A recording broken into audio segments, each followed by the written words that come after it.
following program is rated TV MAL. It contains strong language and is intended only for mature audiences.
Why is the chat confused that we're starting on time? Do you know whose channel we're on this week? I just love the idea. It's on time. How is it possible? How's it? The screen starts up. There's no Gary. Like, no Gary. That there. You know, have you correlation, cause and effect, and all that kind of stuff. Gary will be here. Gary is on Gary's time. So we thought we'd start on time because that's what I like to do. And Morley and I will. There's a discussion that we can have before Gary gets here. Yeah. But what was that English? I can't remember. Yeah, that was Morley. How you doing in excitable language? You know, good. Work continues, and I got to blow off some steam by playing my favoriteest new game of all time, Indiana Jones and the Great Tism. Oh, hey, Gary. That is. Yeah, while Gary's. How are you finding it so far? Oh, you know, brilliant. Very, very, very dull. It's dull. It's dull, isn't it? It's dull. It's very dull and kind of feels like it could have released in 2010 and fit in with everything around it. Still wouldn't have said it was good in 2010. Though. No, it would have been like Splinter Cell's better. You know, they'll be better in the genre than it, but it's like it's not offensive. No. But it's sort of like boring. Oh, fucking hell. Yeah, I've never known that's offensive. Well, for Indiana Jones, I mean, like will I notice if it's boring or bad? Yes, you'll not find this fun. No, because it's you know how like in Indiana Jones, in the movies, they'll try and go somewhere and do something, and they'll sort of sneak, and something will happen that just goes alarm, you know, right? Fair, just like that. Fair, exactly. That's 1-to-1. That sound effect. Would you say that? Would you say there's a fair assessment accurate? That Indy's efforts to remain covert often end in calamitous results. Yes. Well, this is like, what if Indy was stealthy and nothing happened? Well, I mean, the detection's horrific. Like detection's horrific. Yeah, you can shoot someone to death at 3 meters away. Someone will be like, they won't even say, "Huh?" They'll just be standing still. They'll be like, I have bonked some people over the head with somebody like right next to them and picked them up and walked them away. And then they've come back and just said nothing. You know, there's no way. Where's, you know, no. We're certainly at the age where it should be able to recognize where certain NPCs are and why they're not there. And I was doing so much murdering. Like, I murdered everyone at the Vatican. And the funny part was, like, the bodies littered every single place you could imagine. But every one of the non-aggressive NPCs, you know, the ones you can't interact with, yes, they're just walking around. They just walk, yes. Just walk around, doing nothing. Doesn't matter to any of them. I knocked out a guy by a searchlight, and I was like, right, now I'm going to take out the searchlight. And the game was just like, no. Oh, did you see as well? You can't hurt dogs. You're not allowed. Oh, they run. Yeah, they run away. If you hit them, they run away. I was so fucking confused. I was like, where's the dog? Where's the dog gone? Where's the dog? it's so I hate the pussification of this sort of shit. Like, if a dog's coming to kill me, yeah, I should be able to shoot it. Yeah. And it's Indiana Jones game. Like, what the fuck? I hate the idea because I've seen people sharing this as like a cool thing where if you aim at the dog and try to shoot, Indy looks at his gun like, and like tries to reload it or whatever. It's like, what the? What? No, I want you to kill it. Hi, But- I am the hero of this story. I make the decisions, not you. Yeah, and I'm not talking about just some dog who's hanging out. I'm talking about dogs that are hostile and sent to kill you. Yeah, You're not allowed to kill them. Alsatians. Yeah, German Shepherds. Yeah. You gotta These instead you gotta are whip attack them. dogs. You gotta whip them, and then they go and run away and lie down. That's how it works. And then you're sort of like you're creeping around because you think it's reset to its place, and then you go around the corner, it's gone. You're like, where did the dog go? Yeah. Where did it? Oh, hi, Rags. Yeah, where did Rags go? Yeah, let me get my whip back out. Although Rags might be into that. It's Most likely. the combat, generally speaking, too, super clunk. I found. I don't know about you, but holy shit, the AI can't deal with you if you just do some basic walking around, some obstacles, or how funny it could get when you throw things at people because they just go like, you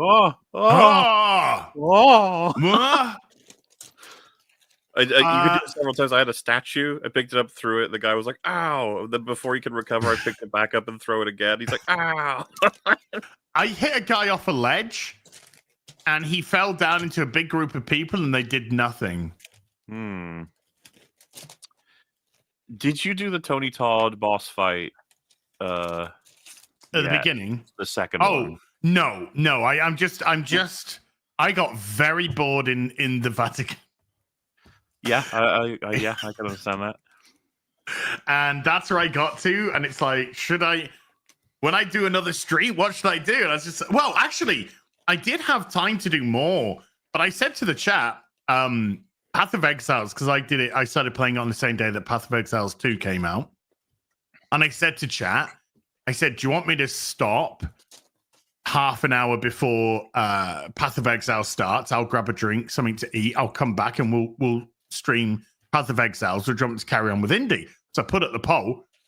It was like overwhelming. It was like 70% or something in favor of Path of Exiles 2. So I did. And Path of Exiles 2 was broken at launch. So we just did 2 hours of sitting down talking to each other. And chat seemed to be more than okay with that. And it was just like a nice little chat stream. Well, what if it works out, right? I struggled to keep myself entertained, but I will show you just one part. Because I was going to say, if you'd had this experience, I might go back. I might try it again, but I'm traveling soon, so I'm on the road. Tony Todd is a big old giant in the game, and he's trying to get there. This is mainly for Gary's benefit, by the way. Okay. You encounter him at another point. Hang on. There we go. And you got to get into a boss fight with him. Someone in chat graciously suggested, because he was really tough. He was grabbing me and killing me at the beginning.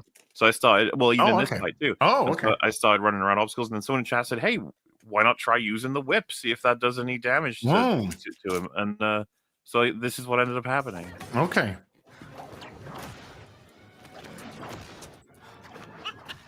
Oh. You're allowed to do this. Oh no. No. No, don't. No. Tony, you could come to the table, mate. You're a big, strong man. Why is he? Wait a minute. Why is he shrunk? I don't know. He's backing up. Why is he Why is he normal height? Yeah, he was taller than that before. He was way taller than that at the beginning of the game. Sometimes you'll go and attack your female counterpart, by the way, the lady. Oh, God. Oh, I ain't got to her, thank God. Look, he's over there punching it. Oh, yeah. Bullets to the head don't get him. Back up. Oh, Jesus. Oh, no. No, don't. No, game. No.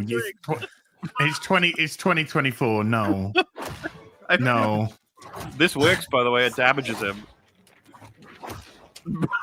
Oh no! Come on! This is ultimate table. Yes, this is the ultimate boss of every game ever. Oh no! Oh no! She's coming in for. Oh, what's she doing? She just got What's smacked. she doing? Yeah, what's she doing? Smack my bitch Stop up. it, woman! Silly woman. Silly Whoa. woman! Whoa! Oh. Easy. Oh dear, this is not good. This is not good. You're just running around. Oh, Oh, he's going for it again. Look. Tony Todd died for this. No. Tony Todd died for this, man. Ooh. It sounds like he went over to beat up the woman a little bit. Yep. Now he's Come back.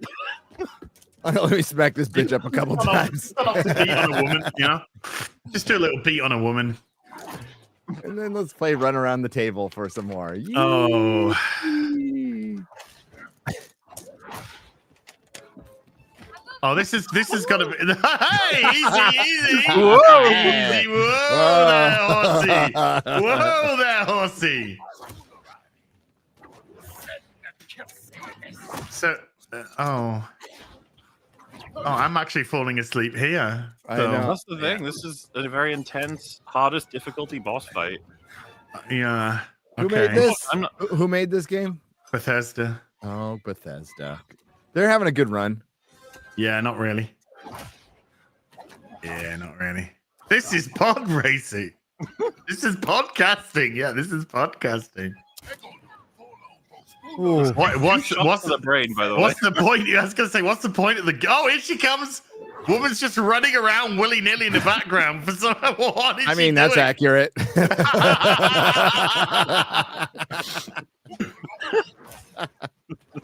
Accurate female representation. Hey, I in a just fight. bagged and boarded 50 boards Yeah. while we were watching that. Did you know that? Look, I got him. Hmm? I can't take it. Wait, what? So he just. Oh, He got tired. He got There tired. you yeah. He was just exhausted. Poor He's man. like, God damn it, I gotta quit smoking. Wait a minute. Is that actually how Tony Todd died? It probably not how he actually died, but Oh, okay. he's only knocked out in the campaign. He does come back again and again. He's like Mr. X, but they've not like he's just a guy.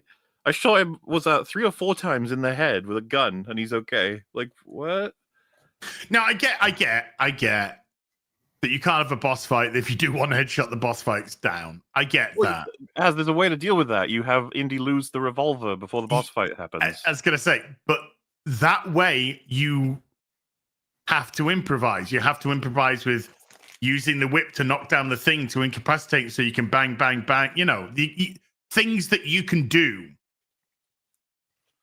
that mean that you're not just shooting when you're trying to have a realistic fight, shooting people in the head and then being like, whatever, no biggie. I'll Maybe walk it's it off. BB shots. That's probably what it is. Take some Robitussin. I think it was water pistol. Water pistol, that could be it. Hmm. I was told, by the way, that I'm clearly deliberately trying to break the game and I'm being unfair by doing that. Water pistol with urine in it. How give him pink eye. How is that unfair? How is that unfair? Because if I'm playing the game on its terms, I shouldn't be trying to abuse the AI by protecting myself and running away from it. You know? No, Like the game is abusing the AI, not you. Well, as far as I'm concerned, the game can't account for a player trying to use an obstacle to save themselves from an enemy AI. Really, that's my fault. Players hiding behind obstacles is a. I feel like Mahler, you've ruined film criticism, and now you've ruined gaming AI. You've ruined everything. It's funny because I get this. Sometimes I get this credit of like, oh, Muller's practically a game tester, a stress tester. I'm like, I am not doing anything impressive whatsoever. I walked around a table. Seriously, legitimately, because there might be people that like the game, might be people that don't like the game. And like I said, I don't find it offensive. I just find it boring. That is fundamental QA there. Yeah. That is fundamental. That is elementary, fundamental quality assurance, quality testing. So they are fully aware that literally running around the table is a viable tactic to take down the boss. what better games do is all kinds of things, first of all, but one of the things it can do is have a small animation, takes like 4 seconds, where he smashes the table, crumbles into little pieces. So now you've lost that as cover, but you gained a little bit of, leverage. You could run away a little bit. It's just a bit of a push and pull of the fight. This game, they were just like, it's done. The fight's done. Whatever. If they do that, they do that. It's like, oh, okay. And I can whip him like 50 times, and it doesn't do anything. It's like, all right. Again, he just appeared to be spongy as well. It just appeared to be sponge as opposed to any sort of mechanic going on there. I'm on very hard mode, and that's how they make it more difficult, is enemies have more health and you have less health, meaning, of course, they deal more damage. Just that sort of thing. So we're dealing with the Veil Guard school of design. Exactly. Something that I don't care for. I mean, I'll accept it in video games if that's all you've got for making it harder, I suppose. But always take the games that change up the level design or the enemy design in some way, shape, or form. Make things faster is another, obviously, element. And then make resources scarcer just in the world. There's all kinds of things you can do. Really creative stuff. But I understand if compared to nothing, we have a mode that simply makes things crank up to a bit harder, but like this isn't interesting. He's just a giant sponge, and it took, as you saw, that long to take him down. Yeah, because to me, when you are advancing a difficulty level, an additional mechanic should be added to the fights. Yeah, because that's what I personally believe.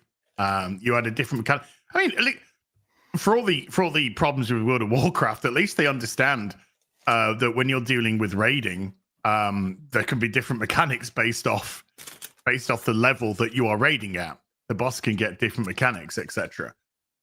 Different buffs, different debuffs, or whatever. Something like that. Making stuff spongy isn't fun. It's just a time waste. Yeah, it's already boring too, this game. So it's just like adding it on's not helping. Yeah. What else can we mention of this game? The puzzles. What do you think about the puzzles? I haven't come across any difficult puzzles as yet. I will say that they are better than the Veil Guards, because yeah. But so at least I feel as if there could be a potential to use a brain cell to figure a couple of these out. Maybe have you got the girl yet? Has she joined you? No. I'm trying to avoid her as much as possible. They waste no time in there's this like structure you find, and say it has like, oh, there's a water source, and then a pot that needs water, and then a pot that can move water to places. You're like, Then she'll be like, looks like there's water over there, that maybe you can put the water. No, yeah. I had that with the priest in the Vatican when I was just I just wanted to kind of like get a lay of the land. Yeah, I get you. Look at you want to look around, you just want to survey your surroundings, see what's going on. And then he was like, that thing with the thing looks like a thing that you could thing. And I'm just like, oh, shush. There's these two statues, right, with big shields. You press a button or pull a lever or whatever. One of them moves its shield to reveal a door. It's huge. It's right in front of you as a musical cue. It goes like, brah, brah, brah. And it moves, and you see it. Then she goes, looks like that shield moved, and now there's a door. It's like, fuck off. I've now done 100. Yeah.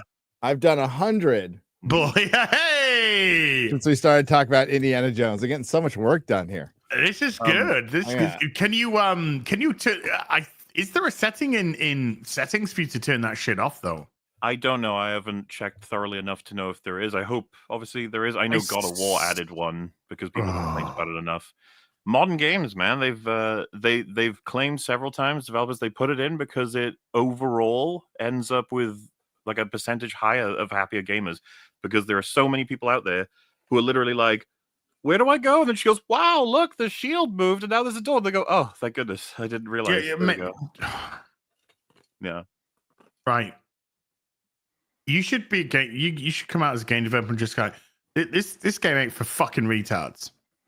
Okay? So if you're retarded, probably not the game for you, because you might just have to open your eyes and look at something.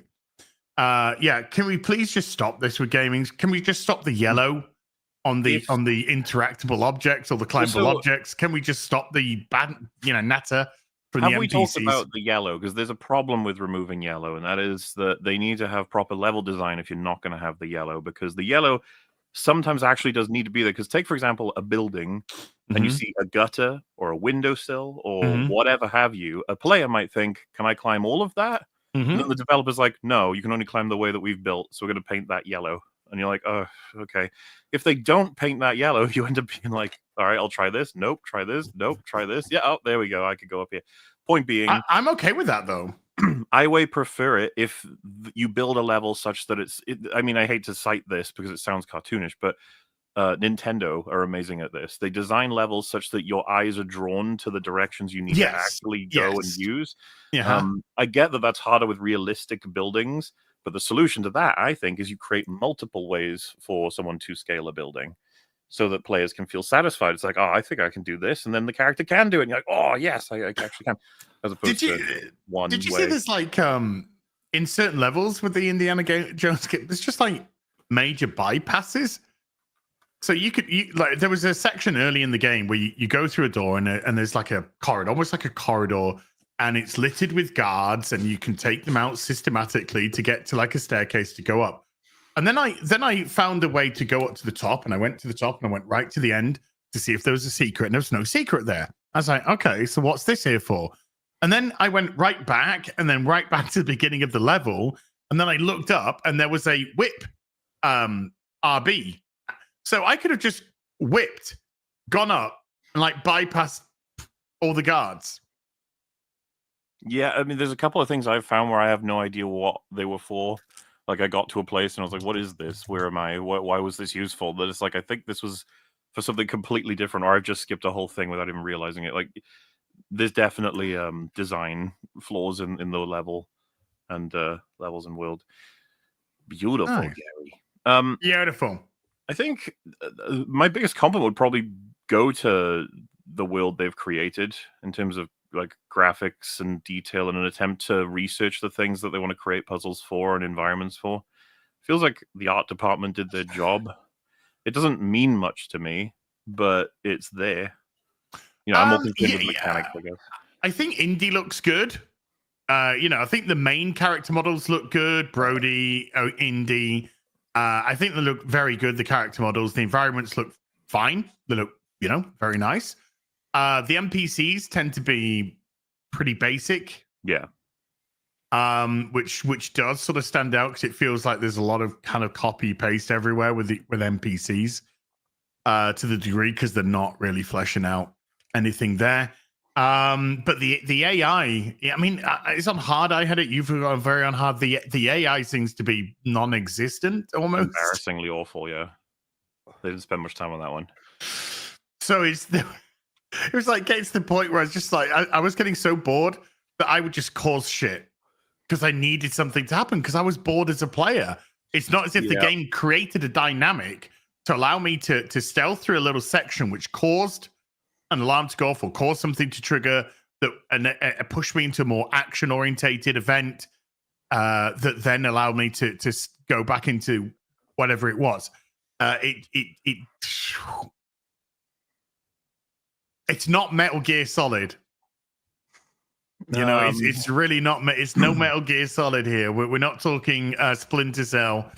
We're talking Indiana Jones, and you need to really balance that stealth with action. And I know I'm only 3.5 hours in. I know I'm in the Vatican, but I think I'm now down in the crypts.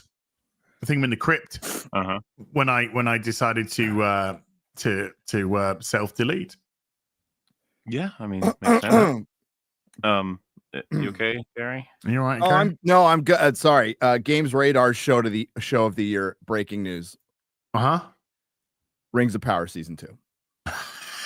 Really? Okay. Not even fucking joking. It's not April 1st. Gaydar games. The results are in.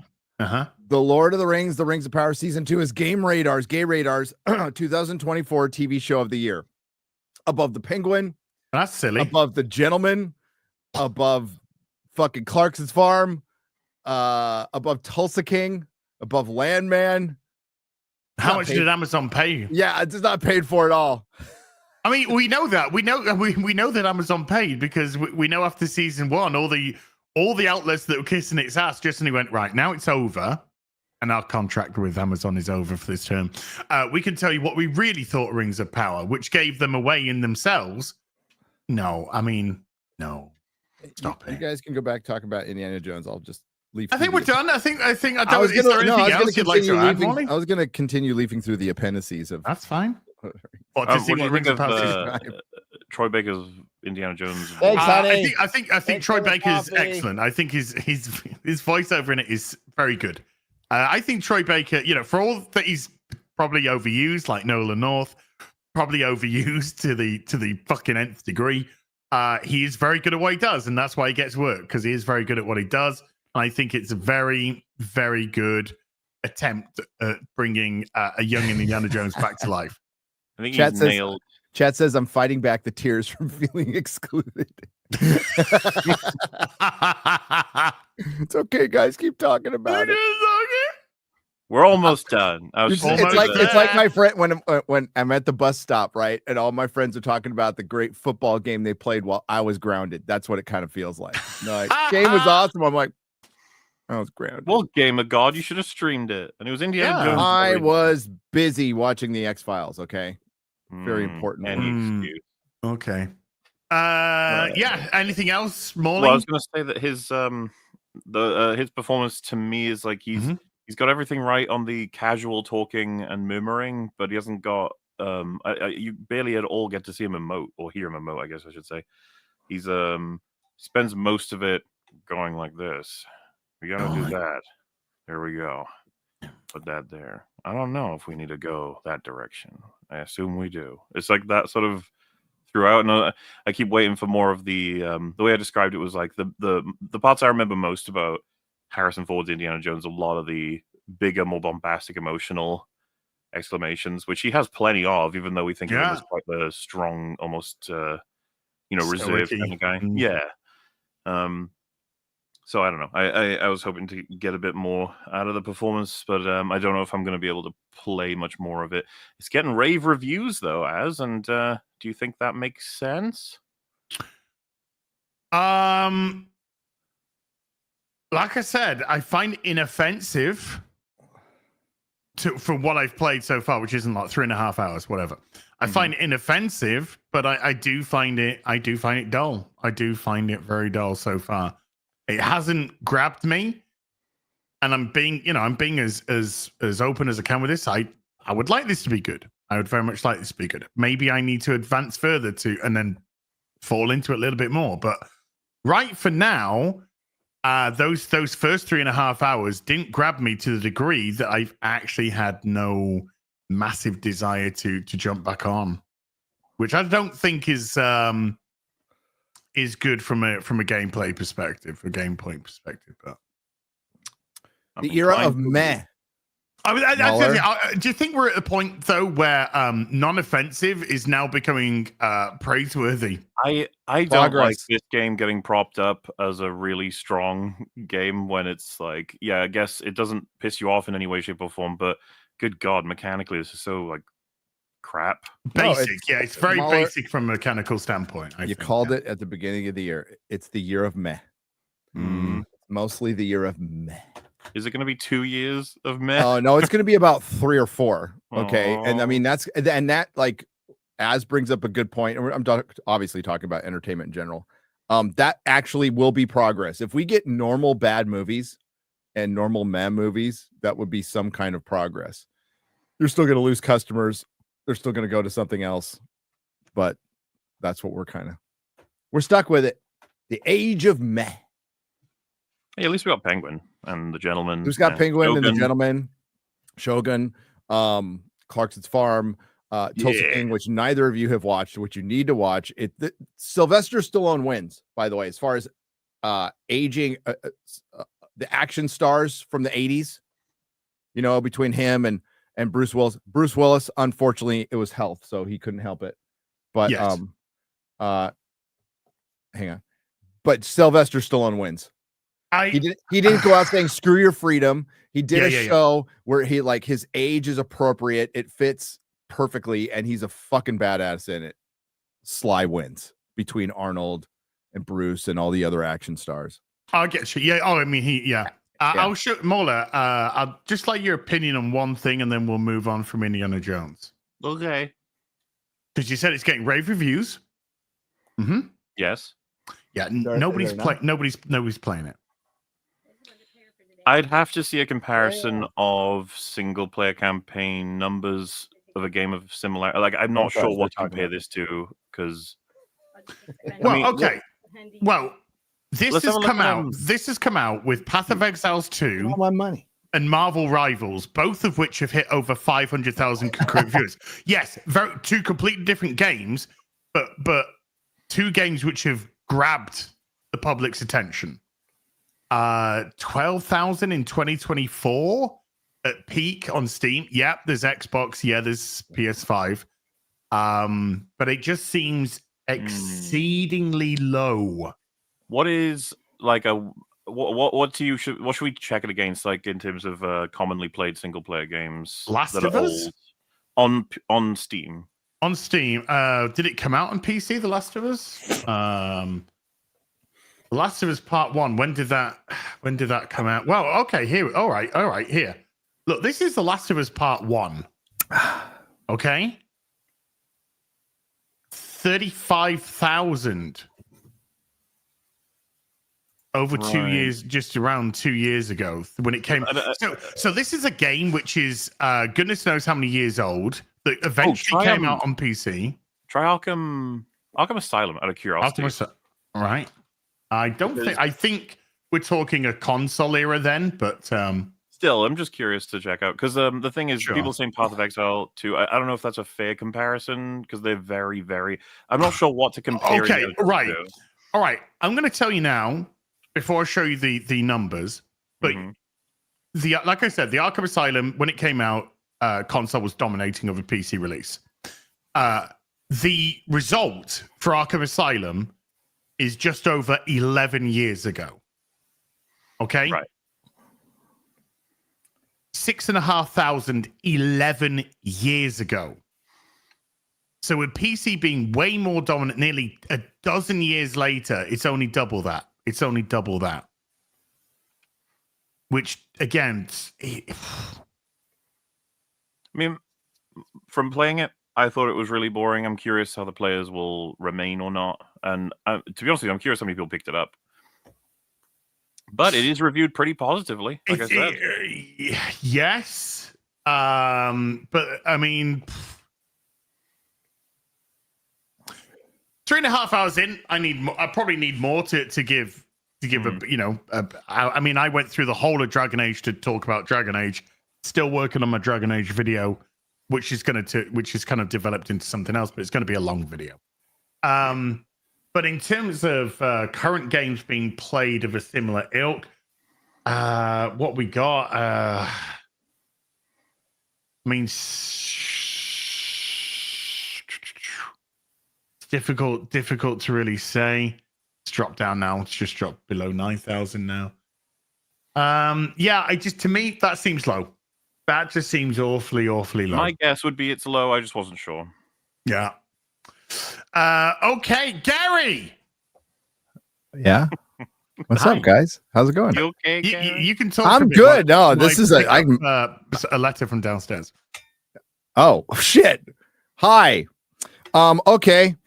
I'm working on a War of the Rohirrim video. You want to talk about it real quick? Let me tell you about it real quick. You tell us about it real quick. I'm going to tell you. You're like, I don't actually want to talk about it. I'm like, I wasn't. I only don't want to talk about it because of what you told me about it. Okay.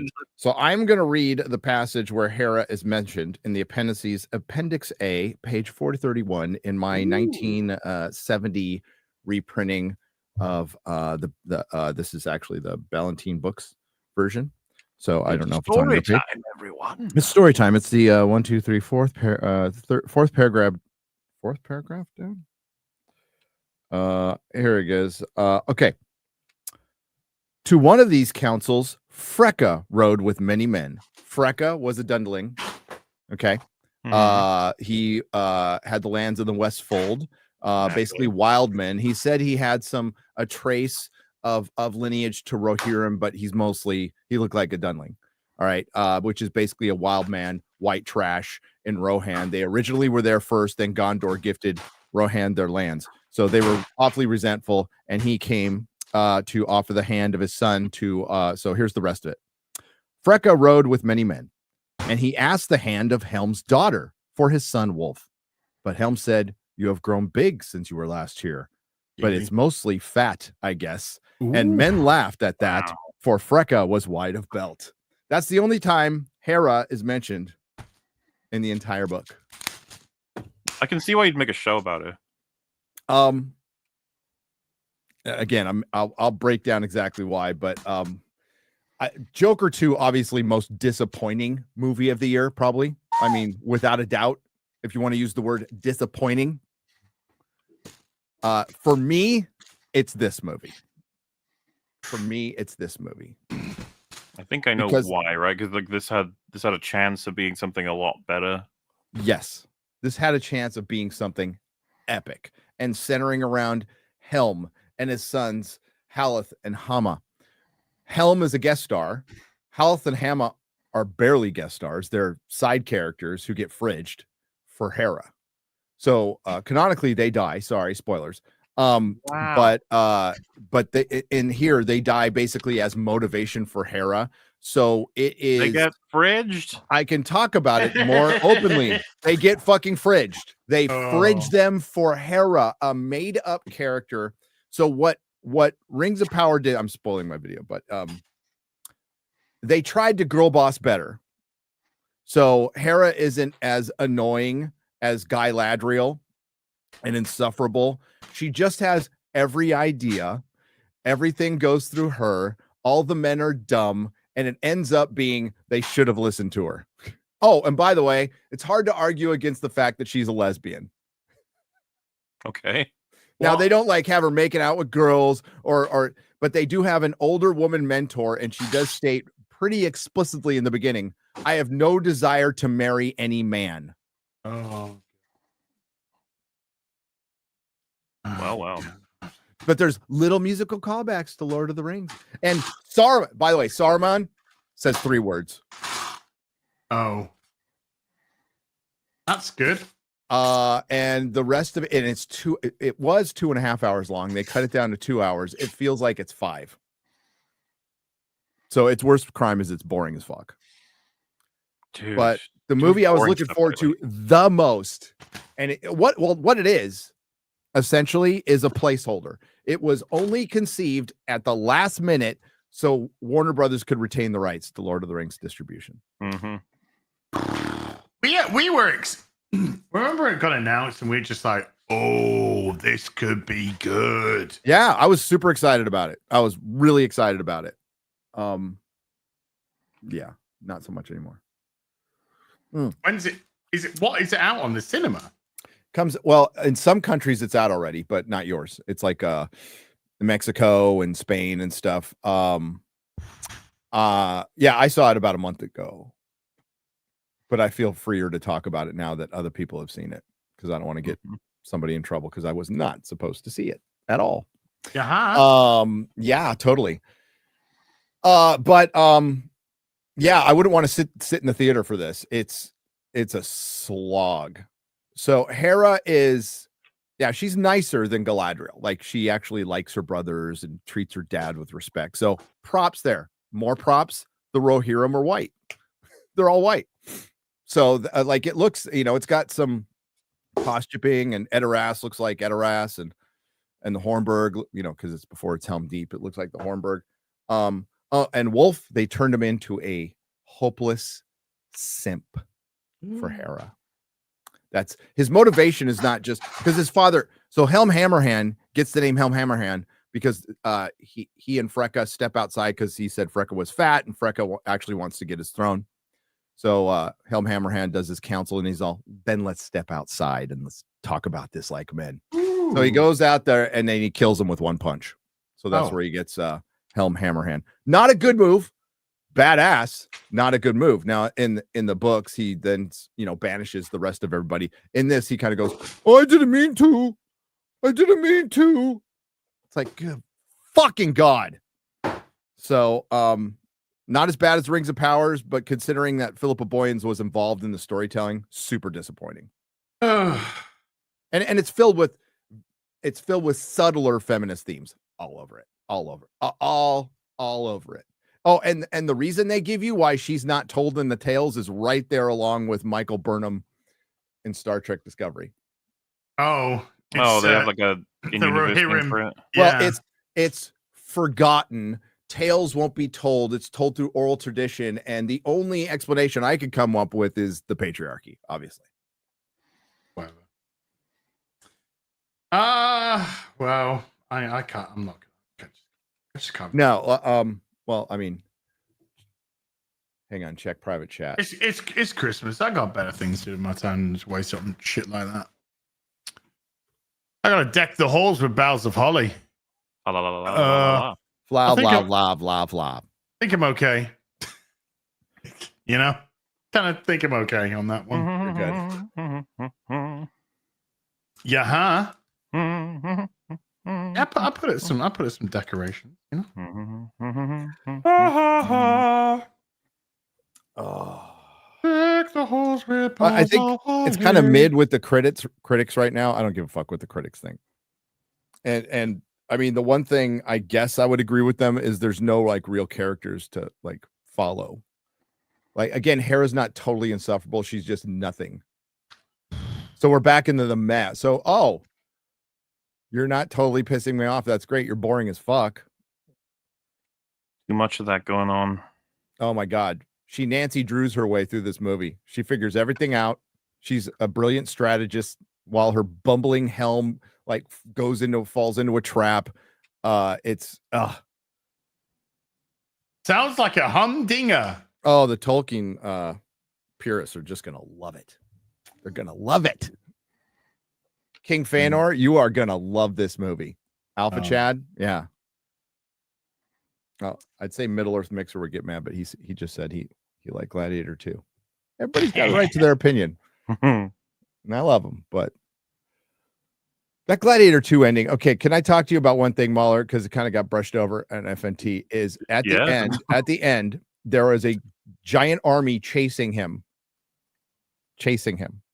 and then they stop, and they let him ride right by them. What the fuck was that, dude? I was in the theater going, wait a minute. Hold up. Wait a minute. They're all trying. They know what he looks like. They're all trying to kill him.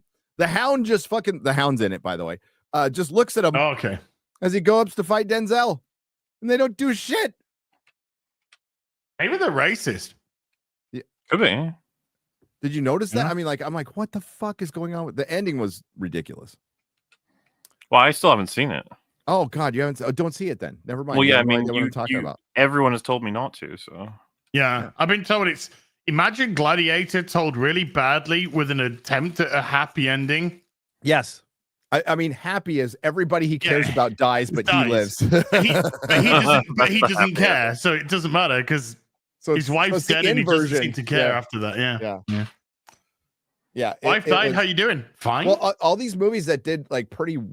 Like Gladiator was doing internationally well at first. Wicked was doing very well domestically and still doing very well domestically at first. But Wicked's kind of fallen off because it's international. Just didn't take off like at all. So it's not hitting $1 billion. Gladiator ain't making its money back. Moana still could probably hit $1 billion. It had a big drop off, but dude, $600 million worldwide already. Holy shit. Ooh, wow. Well, let's keep in mind Doctor Strange had 450 million over its first weekend. Yes. Didn't hit $1 billion. Yes, because people watched it. Right? I heard Moana was poopy, crappy. Yeah, I heard it's poopy too, but I mean, these movies have legs. Yeah. Whatever. I mean, I don't care. We're professional critics, by the way. We call things poopy. Yeah, poopy. Dude, I really wanted to put that on one of my videos once. Like, this is poopy poop. One of my titles. You must understand this is poopy poop. This film is poopy pants. Pee pee poo poo. Poopy pants. And it would be, he's so immature. It's like, yes.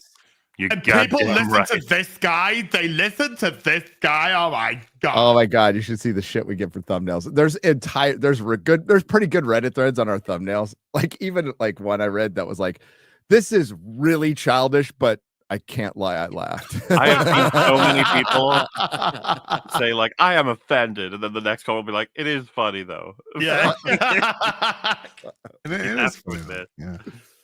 That's Perry, man. That's his job. The power of Perry Chan. Power of Perry Chan. Yes.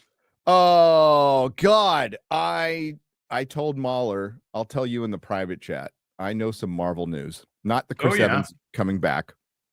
Oh God! Oh God! They're gonna do Nazi Cap, aren't they? They're gonna do. Dude, they're gonna do Nazi Cap. I put that right up there. Because all right, just to give you some reference, that is absolutely true. So he is coming back. That is confirmed, even though it came from the Wrap. It is. They've been trying to keep this under wraps, for lack of a better description, for a long time. But I was called and told unequivocally it's true. Now I asked, is he coming back as Cap? Person said probably not. So that means they don't know for sure. I'm guessing no. That would be horrible to announce him as Cap when you have a Cap 4 coming out that doesn't have Cap in it.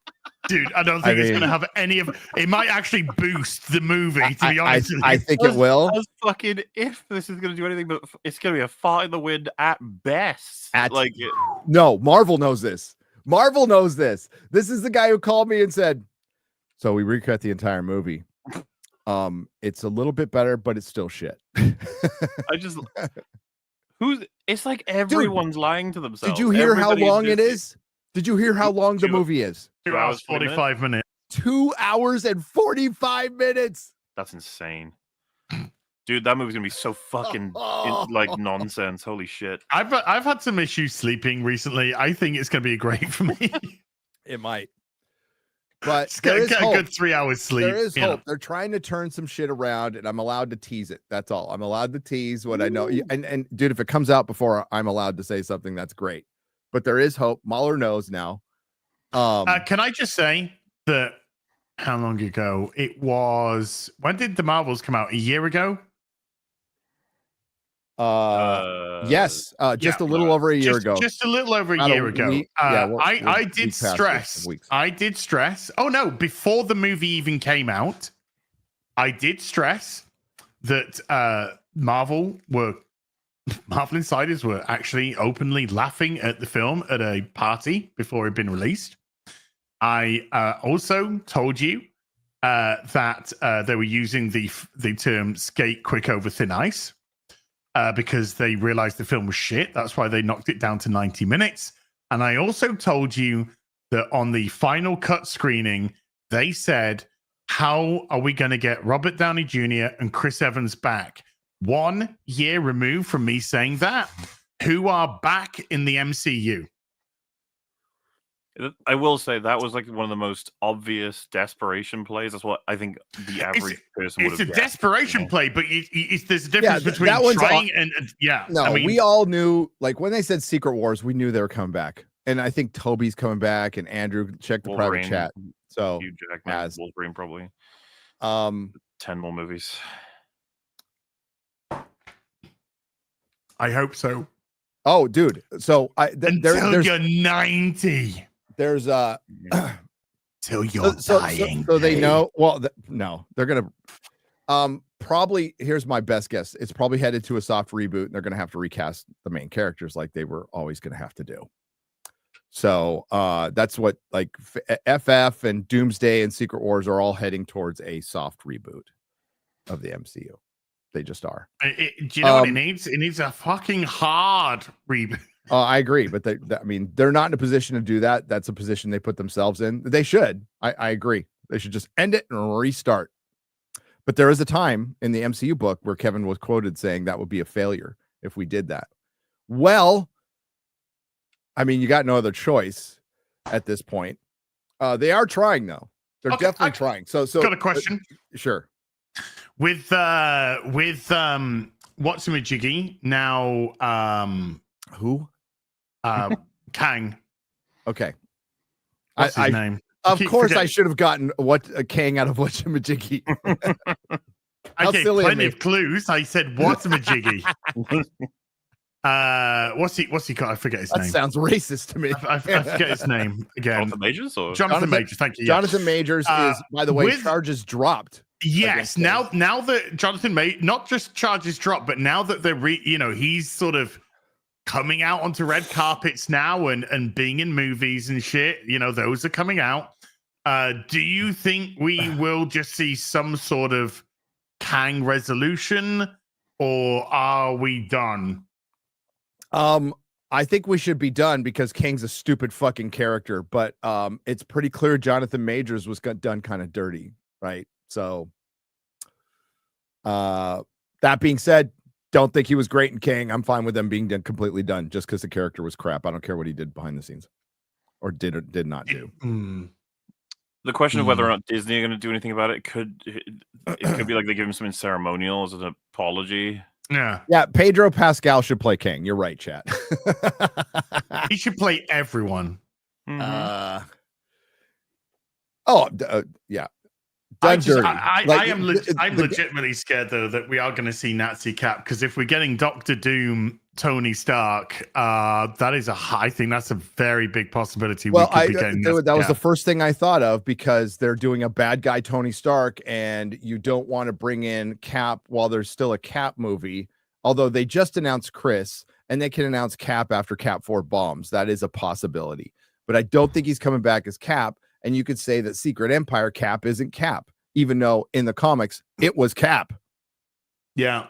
And they had to use the Cosmic Cube and some gobbledygook bullshit to bring back the real Cap after they made the Cap, who had been Cap forever, a fucking Nazi. Yes, they did that in the comics. And people wonder why we don't read them anymore. Good times. We're going to look back on the hysteria of TDS, especially in the comic book. But Hollywood and everything, it's a joy. That's happening now. It is so fucking dated and hysterical. It makes the Satanic Panic look like nothing. Oh, it was the left's Satanic Panic. That's what it was. Silly little boys and girls. I'm so kind of done with the MCU though. They know it. That's why I put in the private chat, like, why they're doing something that makes a lot of fucking sense. That's good. It's gotta be, but it depends on who does. It all depends on the writing. It depends on who do that. But conceptually, as an announcement, this is going to be great. This is going to be very good news. It's going to make a lot of people happy. So hold on, I'm going to put retort in private chat then. For me, it would require some recasting a bit. Yes. Or you can have that one character. Oh, I'm good. That's too much of a hit. Okay. That one character in a certain form the whole time. You know what I mean? So, yeah. You don't have to recast. Yeah.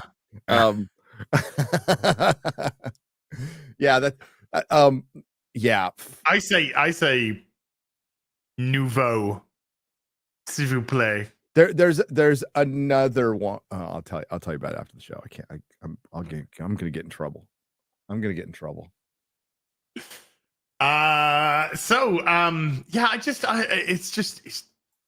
The saturation is just too much now, and we've had too much of a bad thing. And I do just completely see Deadpool and Wolverine, which I personally loved, out. Just not anything to do with this nonsense. It's as if it just kind of flicked across the bow on its way through to much, much more fun things. But kind of with Cap 4, Captain African American being the next one up, I don't give a flying fuck. 2 hours and 45 fucking minutes, and all I'm thinking about is my review. It's like, oh, dude, I gotta watch it twice. It's gonna be brutal. You're getting one watch. It could be good, guys. It could be good. We could be wrong, and they did it until they got the movie just right. No thought of cost or profitability. They wanted to make the best movie possible. Chat, you want the next Spider-Man film, and you want Sydney Sweeney to be Black Cat. She's like a fan cast for so many different. Her boobs are a franchise. Okay. Yeah. I would. She should put her boobs on the stock market, because I would invest in them. A really good Black Cat. Yes. and I'm not even considering her acting ability. I have no fucking idea. I mean, she could pull it off. Yeah. I saw her in that dumb rom-com that everybody loved. That I thought was What, the one that she got knockers out in? The one with Glenn Powell. I forgot the name of it. It's the biggest fantasy I've seen all year because it was a destination lesbian wedding. It was centered around a destination lesbian wedding, and they didn't break up by the time the wedding started. So that's fucking fake as completely unrealistic. Just broke everything for me, bro. the wedding car was a U-Haul. Yes. Yeah. I'm trying to work in a U-Haul joke to this Rings of War of the Rohirrim. I think I got it. Oh, well. Oh, wow. Hey, we got a trailer today.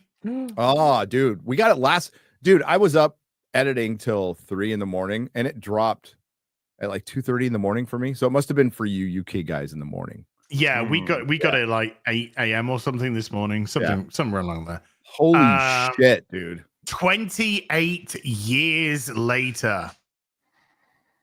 I saw you saying it was like a good trailer, and I was like, oh, maybe. Like, I can't imagine why. Then I watched it, I was like, all right.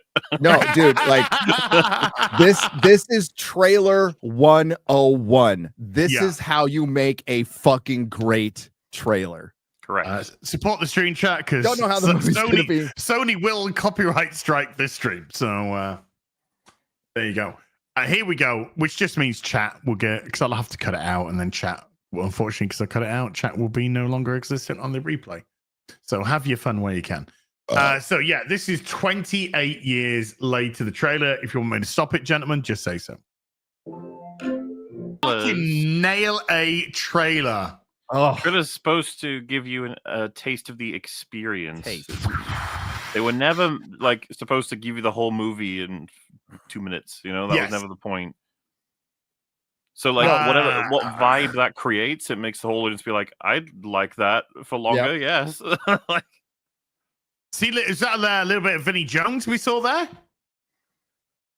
I don't know. Where was that in the trailer? The guy with the bald head? Was that Vinnie? I'm not sure. I know. Cillian Murphy is supposed to be back in it, and people think he's the corpse rising up from the flower. I love the contrast of you see the Teletubby zombies going over the mountain. Dude, that shot's beautiful. Oh yeah.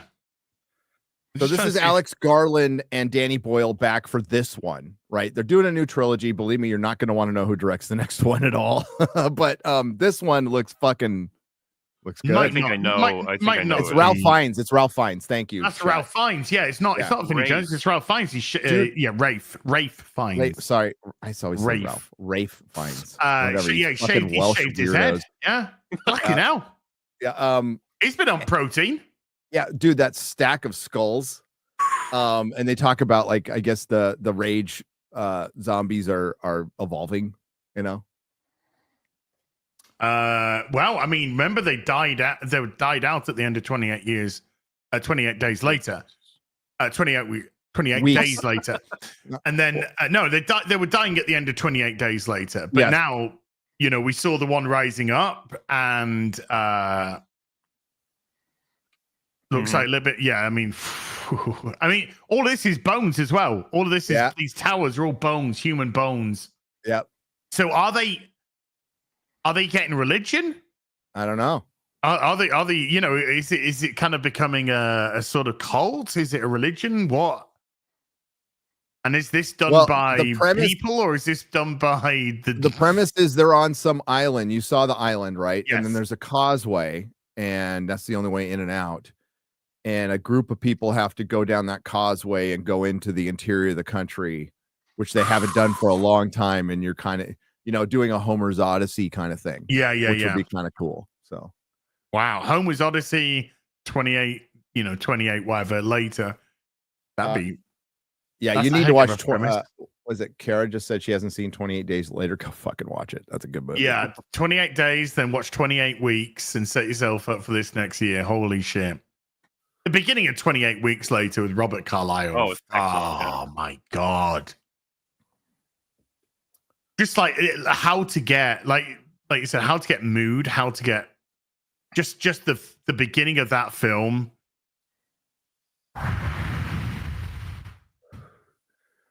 You get it. You get everything.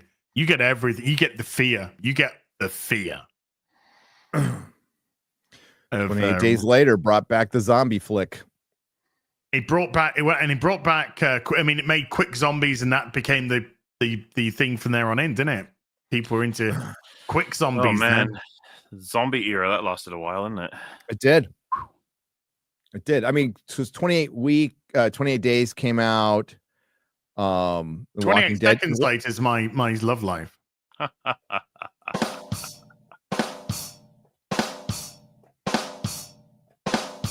That's longer than 28 seconds. I know. I was trying to go longer than you. That's how you do it. Like Mahler just nailed it though. That's how you do a trailer. Set mood. Mood, tone, boom. Then he's so creepy. The great sort of almost 1920s radio voice. Oh yeah, that was a nice touch. Yeah, and the way that it escalated and escalated and escalated, it's just like, oh. Yeah, it sounded like something from actually, the 40s when you guys were getting the shit bombed out of you, right? It sounds like something from that era. That would come from, yeah. Somebody said, it's a poem called Boots, by the way. That's what chat does. Okay, on Twitter. X, whatever. They said, "My God, this is the 1914 recording." No, it's not really. Sorry, this is the vibe. This is the vibe that I would have loved for Fallout.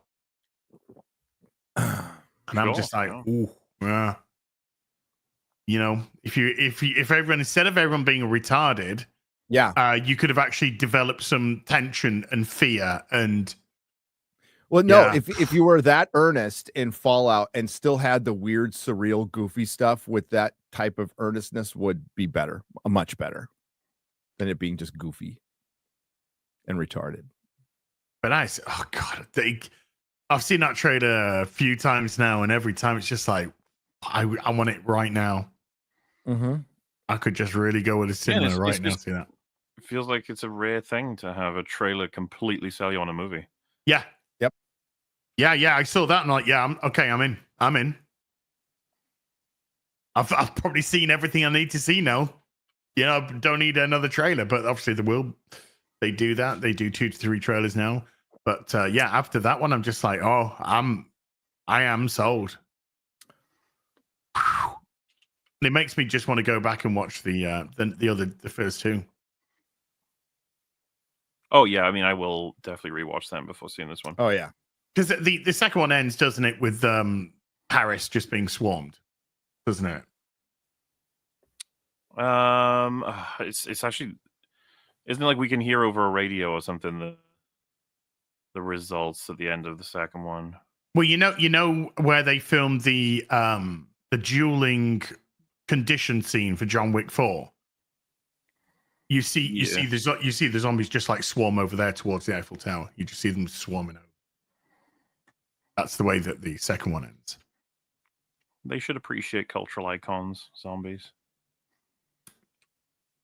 So and it was just like oof, and it was always one. We said we had 28 days later, we had 28 weeks later, and we were all kind of like, sort of makes sense. 28 years later, now do they wait? Because it's not 28 years, obviously, since the first one.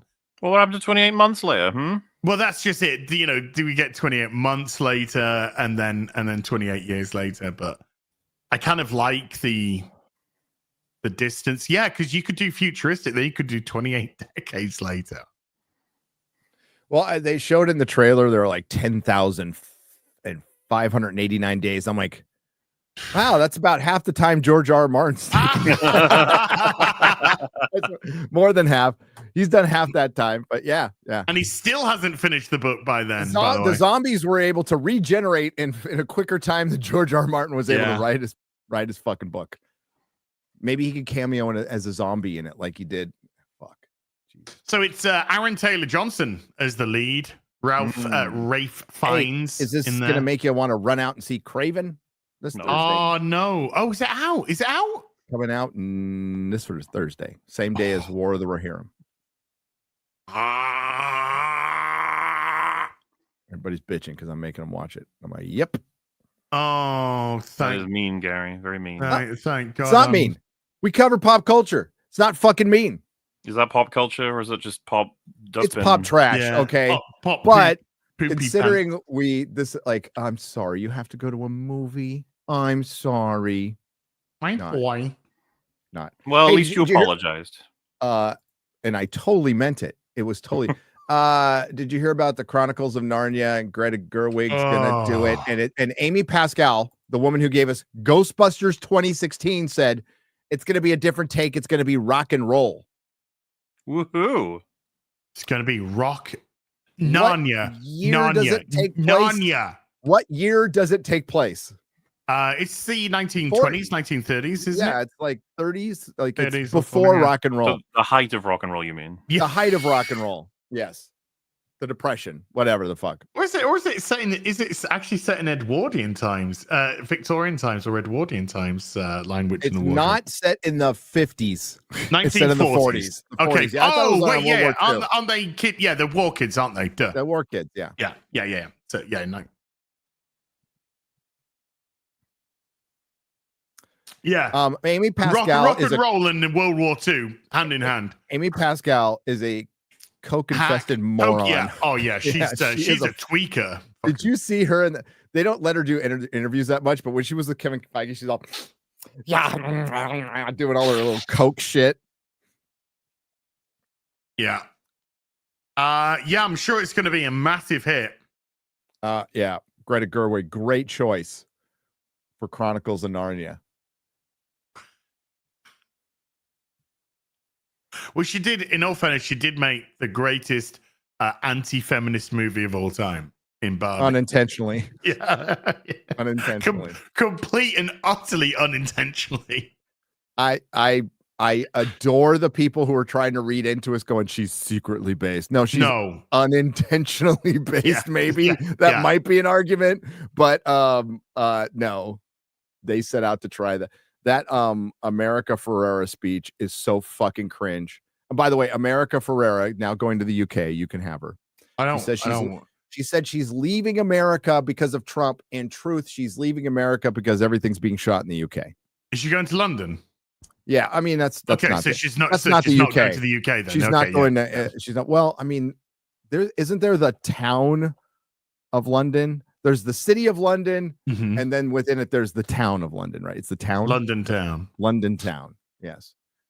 She's going to the city of London. Concentrated block of the city of London. Yeah, I mean, like, oh, John Carpenter's still alive. He should do Escape from London.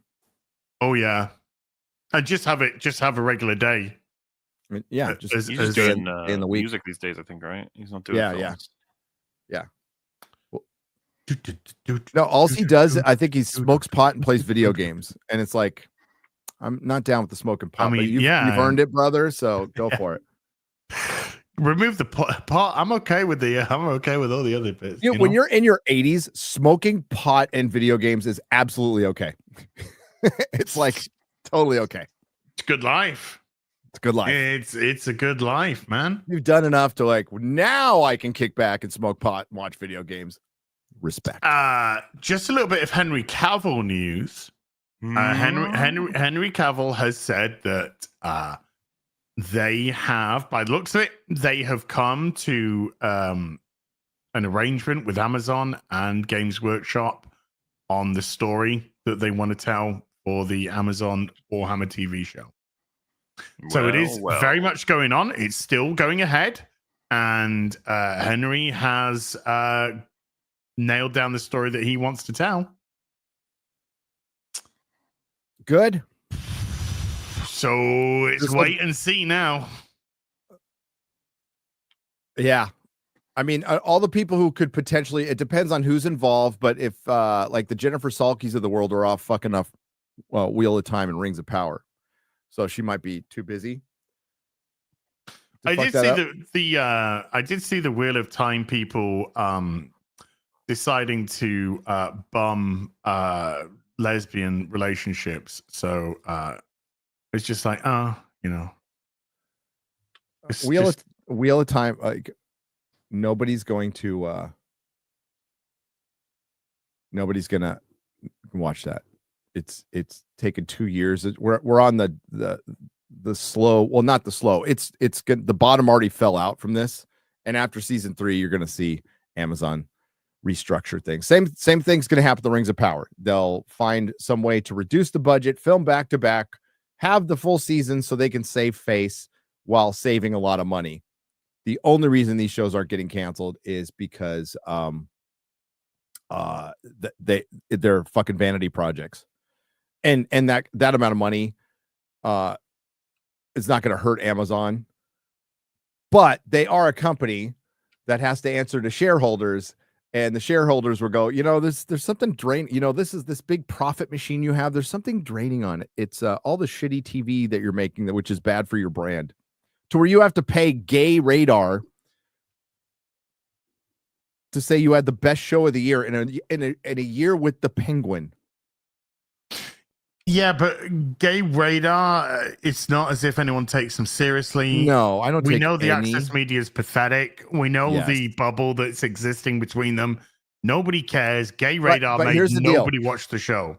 We know like access media has long been unaware of this, but we don't respect what they say. We only go there to laugh at them. Yeah, we don't take any single dot over an I or cross T seriously, like ever. The problem is Hollywood still takes it seriously. Hollywood still takes the awards seriously. You can have shitty ratings, but if you get an award, that's still considered a victory.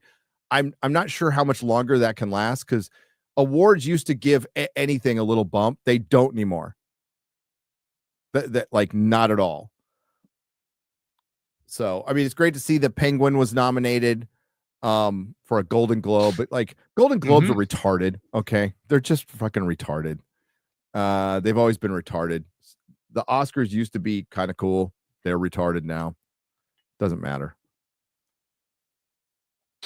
Yeah, because they've the only reason why they are retarded is celebrities have given themselves away, and it's their own fault, because now nobody can take them seriously.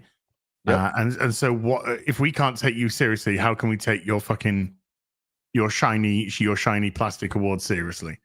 They've attacked the public time and time again. So why should people go and watch any of your shit?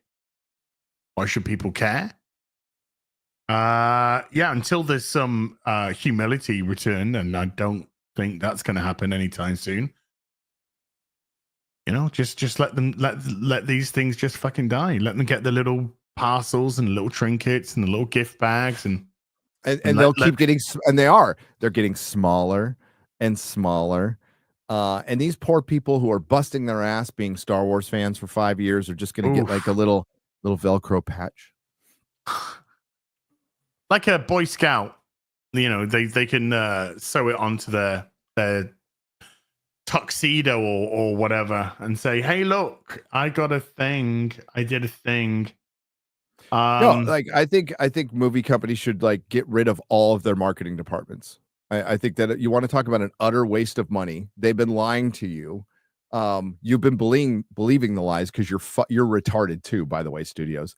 And yeah, get rid of red carpets and retarded celebrities looking manic. That whole Wicked thing was just strange.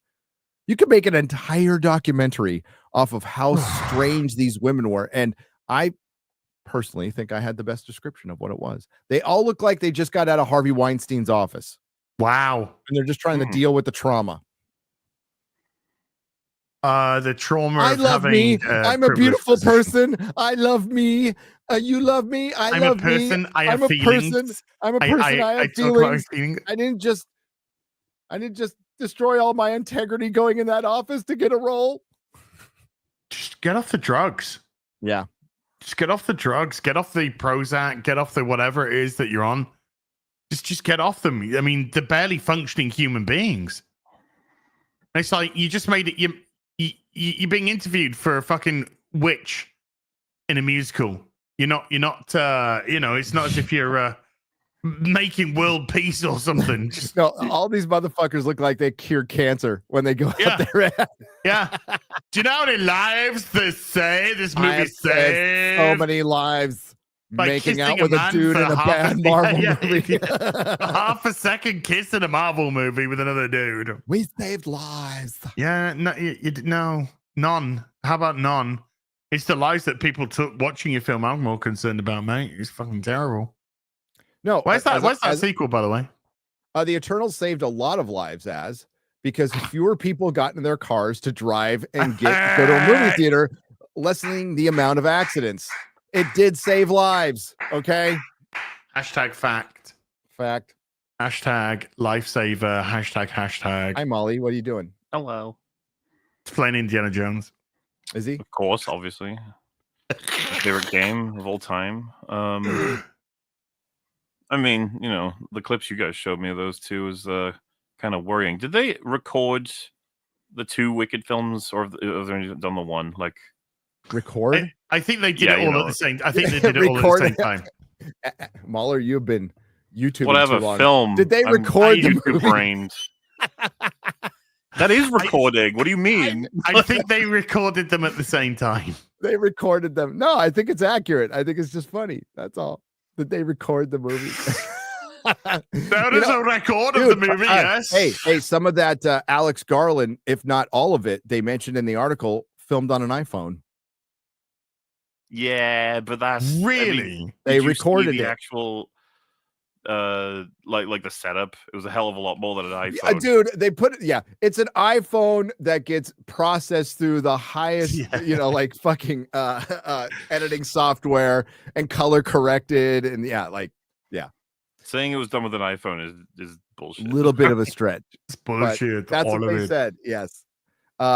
They filmed, which is technically no. Mahler's right. They recorded the movie back to back. Yeah. They did not film it. They didn't break out 35 millimeter. No. They recorded it. So, I think that should be get, like, I think that's what it should be next, called from now on, by the way. The next circuit they do, they're going to be different, right? They're not going to have gone through the same process. They'll have grown as people. They'll be different. Oh, no, we'll go through the same fucking process. They might be skinnier. Everyone's been saying Ariana Grande is like become. She's anorexic. Yeah, she's absolutely anorexic. Well, I think it's Ozempic-orexic. So it could be one of the two. I mean, she could be binging and purging and all that stuff, but back in my day, everyone used to just throw up. What's this ejection? Yeah. What happened to having a little something on you? A little bit of bulimia, you know? No, I mean, like, she wasn't fat in the first place. Okay. And it sucks when the women get there and they just turn into fucking skeletons. That's not hot. It's not hot. I agree with that guy. There needs to be a little something on the something. You know what I'm saying? Okay. I'm speaking for every dude. No dude. The only dudes who like fucking skeletal girls are gay men who are fashion designers. Those are the only dudes that like skeletal girls. All right. Vask. Bony asses. Oh. Yes, Dan Vask, basically. Fuck no. Yeah. No. Oh, hey. I've got some bad news. Go on. I got some bad news. I think Maula's going to be very upset. Rocksteady is ending just Suicide Squad Kill the Justice League support in January. That was my other favorite game. I know, right?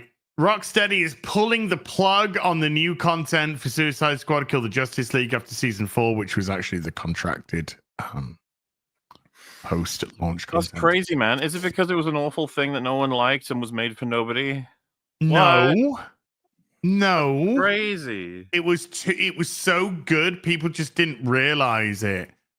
It's way ahead of its time. No, dude, in 10 years, this is going to be, in 10 to 20 years, this is going to be recognized as a masterpiece along with Joker 2. Yay. Just like next year, The Last Jedi is going to be recognized as a masterpiece. Yeah? Thank God. Finally. There's still motherfuckers trying to push the whole Joker 2 thing. It's so funny. I got my No. Joker 2 4K today, and it's got Well, I mean, I know a certain Goonies hater that likes Joker too. So there's people out there, and that's okay. That's wonderful. Robert Meyer Burnett is a Flim fan. Okay, he loves the Flim. He's been in the Flim his entire life. I don't know why a film fan would like Joker too. I don't know either. I'm just trying to rationalize it, okay? Because he's our guest on Friday Night Tights. But I will certainly debate. I will certainly debate him on it when he gets on. I will debate. I will debate me, bruh. Debate me, bruh. I will certainly. We will certainly discuss it if it comes up. Joker 2 is shit. It's just crazy to introduce a plot hole to all Batman films about the raping. Now it's just why would you do that? I know. Well, what if Batman starts doing it? Sounds like they put something in that. Well, they got to account for it in every film going forward. The Batman 2, we're gonna have to bring it up now. Thanks a lot. Yep. Well, it's not. Well, so they kill him in this game, it's got a sore ass. He doesn't have to know anymore. He wanted to die after he saw the Joker 2. He said, "Just put a fucking bullet in my brain, you dumb bitch." Hey, Molly. Remember the DLC, the Batman DLC that was gonna come, that was gonna fix? Oh my god! Don't get me started. Is Batman coming? Dude, to play the entire fucking campaign, to watch all that happen, and people be like, "Don't worry, they'll undo it later," as if that. Did you see that? Oh, damn it! I don't know if I can find it on Twitter, but the guy who did a video of like how other products would be sold if they were sold by games, and it's a muffin. No, and the muffin's missing its top, and they're like, "Well, no, this is the pre-order game, the pre-order muffin. This is pre-ordering the muffin." Yeah, if anybody can find that on Twitter, did we talk about Star Wars Outlaws got an update where it was just like we're just removing force stealth from several portions of the game. It's yeah. All right then, we're just altering the game completely because people don't like it. Ain't gonna save it. Hey, I've got need to be saved. It was a success. Don't worry about I gotta just quickly show this to the chat, full chat though. Oh, dude, I found it. This just arrived today. Okay. The Fans Toys Ultra Magnus, which is just freaking. So not the regular Magnus. No, the Ultra Magnus, and that is just absolutely beautiful. So I've got to put the decal on. Got to put the order box thing. The what? The decal? The decal. The decal. Decal. The decal. The decal. Share this. Share my screen. Okay. I found it really quick. Okay. Matter of fact. I love these type of things. Is it? Oh, what's up, man? Yeah, I'll just get one muffin, please. Okay, great. Okay, cool. Here you go. One muffin. Thanks so much. Appreciate it. Yeah. Where's the rest of the muffin? That's it. This can't be it. Like, where's the full muffin? This is the pre-launch early access version of muffin. It's really the core muffin experience you can enjoy now, but we work on the rest. Okay, but I bought a full muffin. Where's the full muffin? So you'll be able to get the full muffin in the coming months. You said months? Or years, but this is the essence of muffin. It's the soul. No, it's not. It's missing the top. That's like the best part. Okay, so muffin top is still in development, but it should be ready by muffin patch 1.2. Man, I just want the whole muffin, like the one that I saw on the display, like the one that you were advertising. So it's kind of in beta testing right now. Would you want to subscribe now to get full access in the future? Why does muffin taste like broccoli? I don't even think I can eat this. Sounds like a skill issue. Have you tried to taste buds in your brain? Okay, now it just tastes like depression. Sorry, I hope you can keep in mind that we're just a small, humble, indie muffin shop driven by passion and our 700 employees. No, you're not. You're owned by one of the biggest muffin companies out there. Invite a friend to eat muffin with you and get 15% off crumble topping. The fuck? What are you talking about? Hey, I want to let you know that we just started working on Muffin 3, Rise of Muffington. What happened to Muffin 2? We're really excited about it, but we're taking pre-orders before we start baking. Okay, pre-order. Why? Are you going to sell out or something? No, that's impossible. Yeah, man. No, I do not. Yeah, so Muffin 3, we can only sell it in batches of 50,000. Who has the space for that, man? Can I just return this and get my money back? Oh, no. Who wants a nibbled on, gross, shitty half a muffin?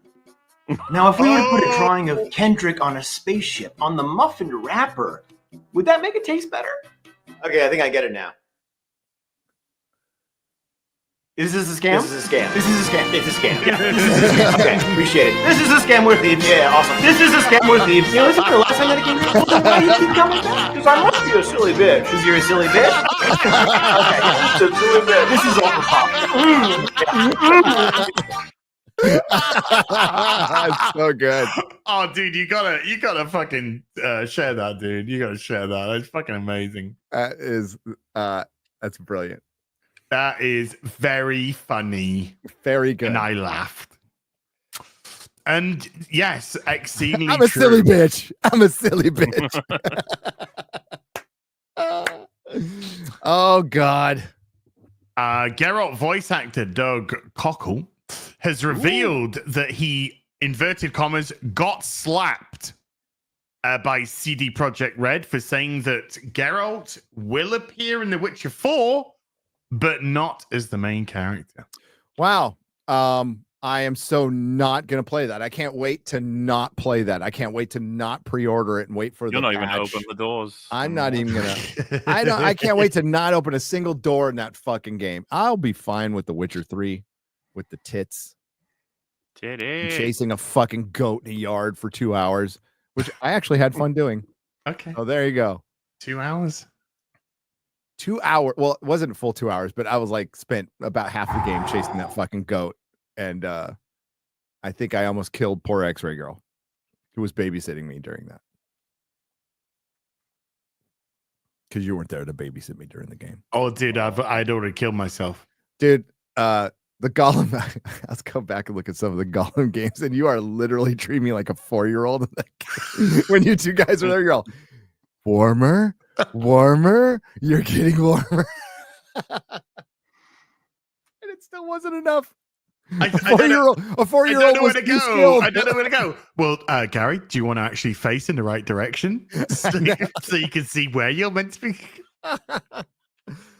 Oh, God. And jump. Okay. It's all right. Go back, Gary. Go back. Okay. And then okay. And then go back, Gary. And then jump. And I had to restart the entire game. When you get to there, you jump. Okay. Okay. So let's go back and then run and oh, come on. Yeah. No, go back.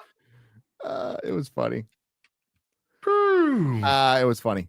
Embracer Group, you gotta love them. They own the Lord of the Rings rights for The Hobbit and other things and the Third Age stuff. So that's what Warner Brothers teamed up with because they saw Amazon. So, quick history: Amazon producing Rings of Power. They kind of sat and did fucking nothing for a long time. They were, well, not nothing. They were conceptually putting together the series. They were trying to get a showrunner together. And then because some bitch who works at Amazon didn't like Roy Price, they kind of there was a conspiracy to get rid of him. So they got rid of him and there was a big executive shakeup. Then Christopher Tolkien died. And that's when they started doing all this crazy shit, right? Got rid of Tom Shippey. So, and then they ghosted Peter Jackson, which was a big mistake. So Jackson was out of the Lord of the Rings game. Then he got fucking ghosted.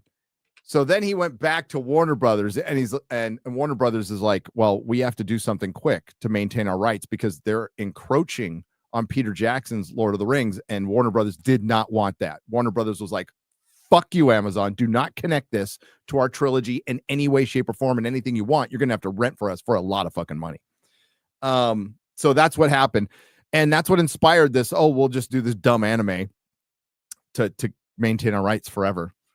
And that's why they're doing the Peter Jackson movie now. So this is all like corporate fighting over Lord of the Rings. The problem is it's destroying Lord of the Rings as a brand to the general public. It's absolutely destroying it. Corporation don't give a shit about that. No, they don't. They don't. And neither do the heirs of the Tolkien estate. The only people who care are the fans. They even asked, like, Philippa Boyens, like, knows. I have video of her, like, you know, the fans can be pretty particular. And like, she gives a pretty decent answer at first. She's like, hey, they're always on my shoulder. I got to tell a good story, but the fans are on my shoulder. I'm like, that's great. Then we decided to find this unnamed character and develop this whole story that completely honors the lore. You can tell this is on my mind, right?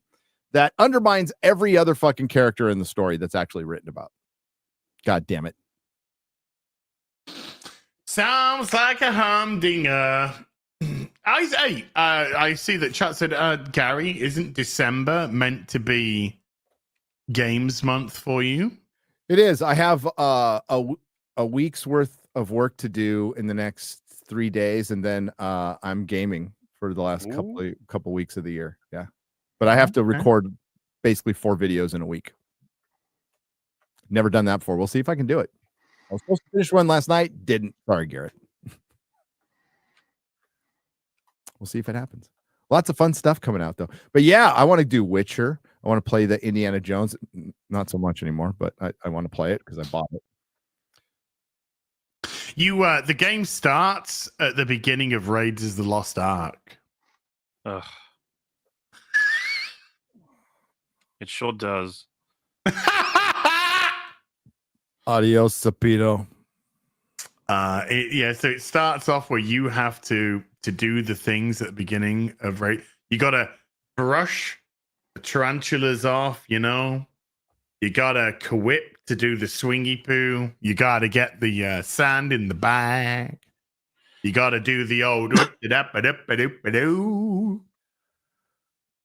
you got to press F a few times. Oh, yeah, Molly. Did you notice that if you try and jump the chasm, you can't on the way back unless you proc the cutscene to say, "Throw me the whip," and he drops it. And then you run and jump, and you do because the cutscene takes over, and you do make the jump. But if you try and do it, if you refuse to give it to him, the game just sits and waits until you do. Yeah. Not even any sort of you're dead. I saw they redid the opening, right? But worse. So that's always good. Yeah. Indiana Jones in the Uncanny Valley. But it's a dream. It's a dream, though, guys. It's a dream. He gets squashed by the rock and he wakes up. Okay. Yeah. So got ya. Got him. Lucasfilm is retarded. They are so retarded. They're so retarded. People at Marvel call them retarded. Which is so funny. God damn, I wish I could tell you half the shit I know, guys. It's hilarious. Not our fucking problem, mate. Not our problem. Oh no, it's not our problem. I'm just here to laugh at it. But god damn, we'll just keep. Not a lot of love for There's not a lot of love for Lucasfilm. Really? That shocks me. It's very shocking. Not a lot of love. How much money did that Indiana Jones movie lose? 350 million or something? 10 billion. It was our fault, according to James Mangold. It was the fans.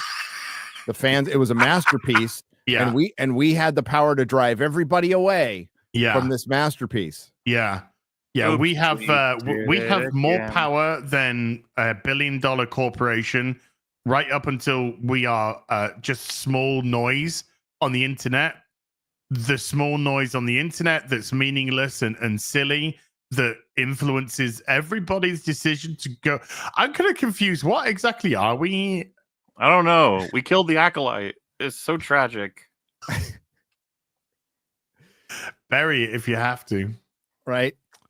And to think that the Acolyte, an argument could be made that it wasn't the biggest disaster of the year. It was one of them. Well, I mean, it depends how you know. I mean, that's how you look at things. I mean, there might be a discussion to be had. We'll have to find out. There might be other things. I don't know. There's another thing I got to work on this week.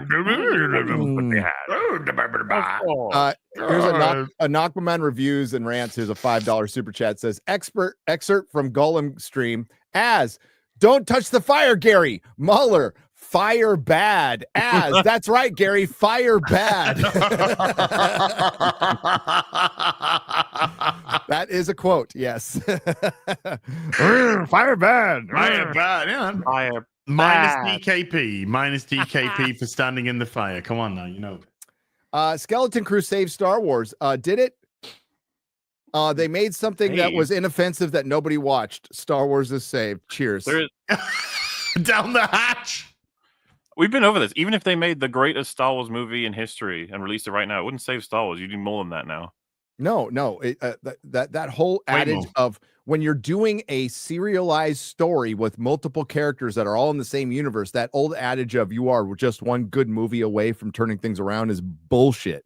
you're minimum 3 good movies away from turning things around. Yeah, you need a solid, great trilogy to almost reset the cultural. I was about to say footprint. I'm looking for something more negative. Cultural stain that Star Wars has right now. Cultural Deadpool and Wolverine, Mahler's favorite movie. Yeah. Did it turn anything around? Did it turn a single thing around? Arguments can be made. Arguments can be made that it set it back. Well, I mean, we will see if Captain African American has any kick from Deadpool and Wolverine. I'm gonna predict no. I'm gonna predict no. And in actual fact, it's probably gonna make people see even more how much they're missing out on just some good honest action. Good honest laugh, bit of fun, escapism. Let's just say escapism at the very least. But I don't think it could be as bad as Marvel's. I just don't.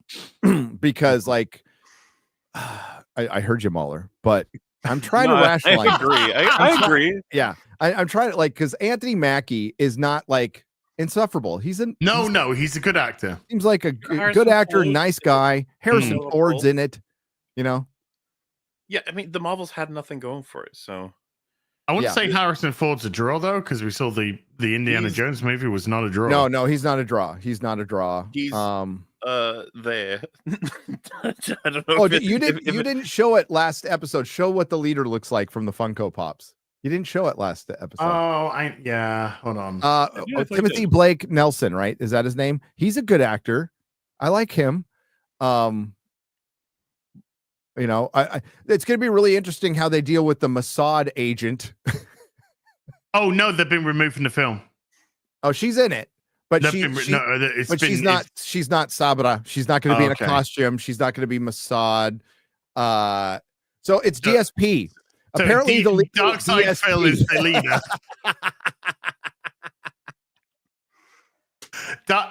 Poorly sick Darkseid Phil is the leader. So there was food poisoning Phil when Sabra was announced, who is basically Captain Israel. All right, Captain Israel. She's got a giant Israeli flag on her. I like her costume. I'm fine. Lots of backlash over that from certain groups. It's a bit of a problem in Hollywood. So they reduced her character to just giving her I forgot what her first name was. She's going to be just an agent in it. Who's this meant to be again? That's Sabra. That is her, right? Yeah. Okay. And the one on the bottom left is is Falcon. It's fucking gay Falcon. It's the worst fucking costume ever. Falcon. Joaquin Torres Falcon. It's fucking lame. That's not Asian Hulk. No, I don't think they're going to bring in the totally awesome Hulk. Remember what? Oh Jesus! Remember that? Remember that? Fucking ass. Mm-hmm. Oh my God! Mm-hmm.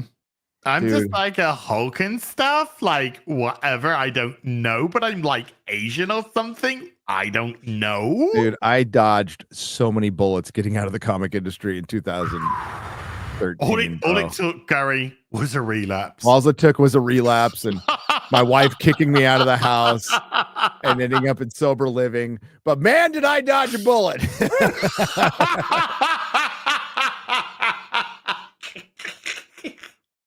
Woo!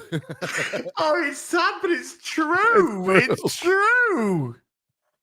Yeah, Molly, are you pre-ordering food poisoning DSP? They all look so dead. I hate Funko Pops. I hate them so much. They're everything wrong with fandom.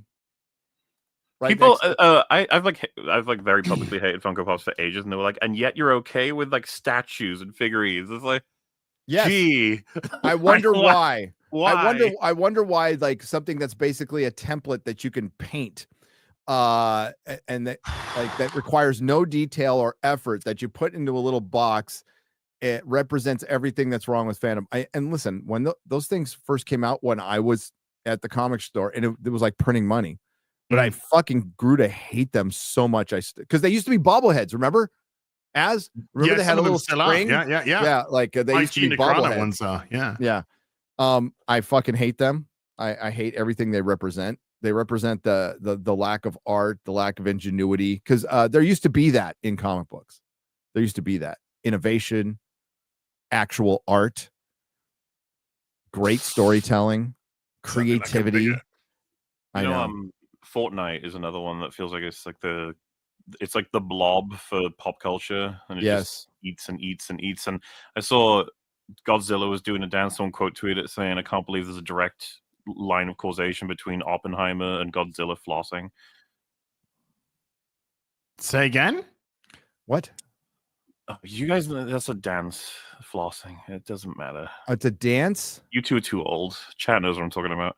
Oh, is it the wibbly wobbly one? Is it the wibbly wobbly one? Is it the Hey, you get to call out me being too young. I get to call out you being too old. I'm closer old. I'm closer to death, man. It's cruel. Shout out. I have just less you are days going to be ahead on of me Earth than I longer have than behind me. me. That's I mean, all. that's something that like I've got maybe 20 years left. Maybe.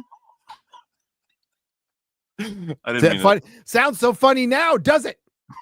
It's funny. Why would you say that? Well, who wants to live forever? Why the fuck would you want to live forever? Wow! I know. Not in this fucking day and age, I'll tell you that though. I'm more of the Lemmy. Eek. I don't want to live forever. Yeah. Funko Pops suck. Yes. We can all agree that Funko Pops fucking suck. Get real action figures. Pops. You know, for the same price, you can get a vintage like Toy Biz Marvel one and the packaging is fucking cool. Everything's cool about them for the same price. I went to a store called Freak Toys in Sheboygan, and they had like Wisconsin, the Spider-Man animated figures from the 90s, not the reproductions that cost more. They had the actual ones from the 90s. They had the X-Men ones from the 90s for like $5. Get those. I'm into my new collection thing is Batman the Animated Series toys from the 1990s carded box. Yeah, I got a bunch of those. I got a bunch of those. Those are good. And you know what? The reproduction ones cost way more than just getting the originals. Yeah. Which is better. You know, Mahler, Jeremy's going to fight you on the whole Fortnite thing, by the way. He loves Fortnite. Jeremy does. But he's a homosexual. But he is a homosexual man? Or? Yeah. That one, yeah. Oh, that Jeremy. Sorry, I got to be specific. Yeah. Not our FNT boss. Jeremy who has fired me. Oh. Yeah, who fired me from FNT, apparently. Oh, good, because you fired me. No, you left. Which story are you going with this week? You refused the raise. You left and killed yourself. That's what you did. Man, that was crazy when all of that happened. Yeah. Oh, dude, that Halloween appearance was good. On good just stuff. the chair with this dead skeleton. You know, just the dead skeleton. I mean, skeletons tend to be dead for the most part. We are in the world of fantasy. Well, no, they're alive when they're in you. When you know, it's like I'm naked under my clothes. I'm a skeleton under my skin. Are we naked under our clothes? We are. That is correct. Easy. We are using flesh mechs, all of us. Flesh mechs. Isn't that cool? Flesh mechs. We're a skeleton. We climbed into a flesh mech. Did you get the Roboson Megatron? Yes, I did, and it's shipping. It's shipping because I got it from Roboson itself. No, I got it from Hasbro Pulse. So it's just started. It's shipping this week. Okay, because I haven't even turned mine on. It's still a tank behind me. Oh, it looks so fucking sexy. I need to figure out on the app where you can like set it up where they stand up and they transform into Transformers, and they stay that way. Yeah. When you turn them off. Because every time you turn it off, it goes. When you say when you say turn them off, do you mean turn the app off? It has to be. You have to hit a power button. Yeah, right? yeah. So if you hit the power button, they don't stay posed. They go back into being a tank or a truck. Yeah. Okay. I guess I just let the battery die. Fuck it. But like, if you leave him standing up, like Optimus, he starts moving. He goes, which I guess I could just leave on, whatever. But dude, when Megatron comes, and then I've got the Moji cases have now arrived. They're going up in February. I'm gonna have my Roboson Transformers. So I'm gonna have Optimus. I'm gonna have the trailer, Bumblebee, Grimlock, and Megatron. I gotta get Bumblebee. And yet you still haven't seen Transformers 1. No, we have not. I will when it comes out to Is it not on streaming yet? Probably. This would be a good time of year. I'll do it when it's out, is it? Probably is. I have no fucking idea. Is it on? It's got to be on streaming by now. It has to be, chat. I don't know. Is it? Wait, somebody's a little behind in the chat. Who in the hell is America Ferrera? Well, now she's going to have to be called United Kingdom Ferrera because she's moving. Oh. No, she is the dumb bitch in Barbie. Principality state. Than that. I have to be more specific than she's the dumb bitch in Barbie. Fucking QBG's just tweeted out. Skeletons are alive when they're in you, nerdrotic.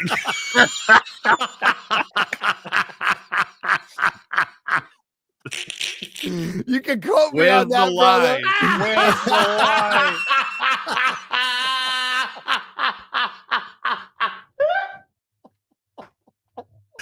Oh, the most quotable show on the internet. Jesus Christ. This is why my wife's playing back my stuff. I can't stand to listen to myself because I'm like, God, I sound retarded. I got news for you. You're fucking retarded. You're fucking retarded. You are retarded, darling. Oh, shit. I turned on, by the way, just before we go into supers, I turned on what's your UF show called again? I forget. Forbidden Frontier? Yeah. I turned on Forbidden Frontier this week with Chatsmone because we wanted to listen to some UFO talk. And you were kind of just fucking full on ranting about American politics. And we're like, well, that was a fun UFO show. And then he just ended, and then the stream just ended. It's like, what happened? We were talking about conspiracies. So we went down, we were doing a top 30 conspiracy things. And it was Popular Mechanics. It was an article from 2022. And they were like, some people are saying COVID was just completely fabricated by the media. And we're like, well, I mean, partially they were a tool, but that got us going on politics. But we talked about Bigfoot and the Loch Ness Monster, and we talked about George Knapp's UFO show called Investigation Alien, which is not really that great on Netflix. And George Knapp is like an OG for UFO investigation. He's the one who found Bob Lazar. He's just a regular news reporter from Las Vegas, and he's the one who like put Area 51 on the fucking map. Guy's a G. I got a question for you. Yeah, because this is going somewhere, by the way. Oh, I'm sure. Who's that UFO expert that wanted the woman to zip lock her panties and send them to him for research purposes because she pretended that she was fondled by aliens, shall we say? God, describe what he looks like. A sexual predator. Okay, besides that. That's not narrowing it down. That's not narrowing it down. There's a lot of charlatans in the UFO field. He claims to be able to hypnotize people. White? Yes. Okay. Still not narrowing it down. He's like 60-something, in his 60s maybe. And he claims to be able to hypnotize people on the phone. Okay. And this woman recorded herself on the phone to him, and he was clearly jacking it off. Are you sure this wasn't just a couple of content creators interacting? It shows with Minecraft YouTubers. This wasn't Destiny, okay? Okay, just checking. Because it was a woman for a start. Okay, no, it wasn't Neil deGrasse Tyson. Are you sure it wasn't Neil deGrasse Tyson? Neil deGrasse Tyson. Oh my God, your ideas about God are ridiculous. Are you sure it wasn't a couple of comic creators interacting?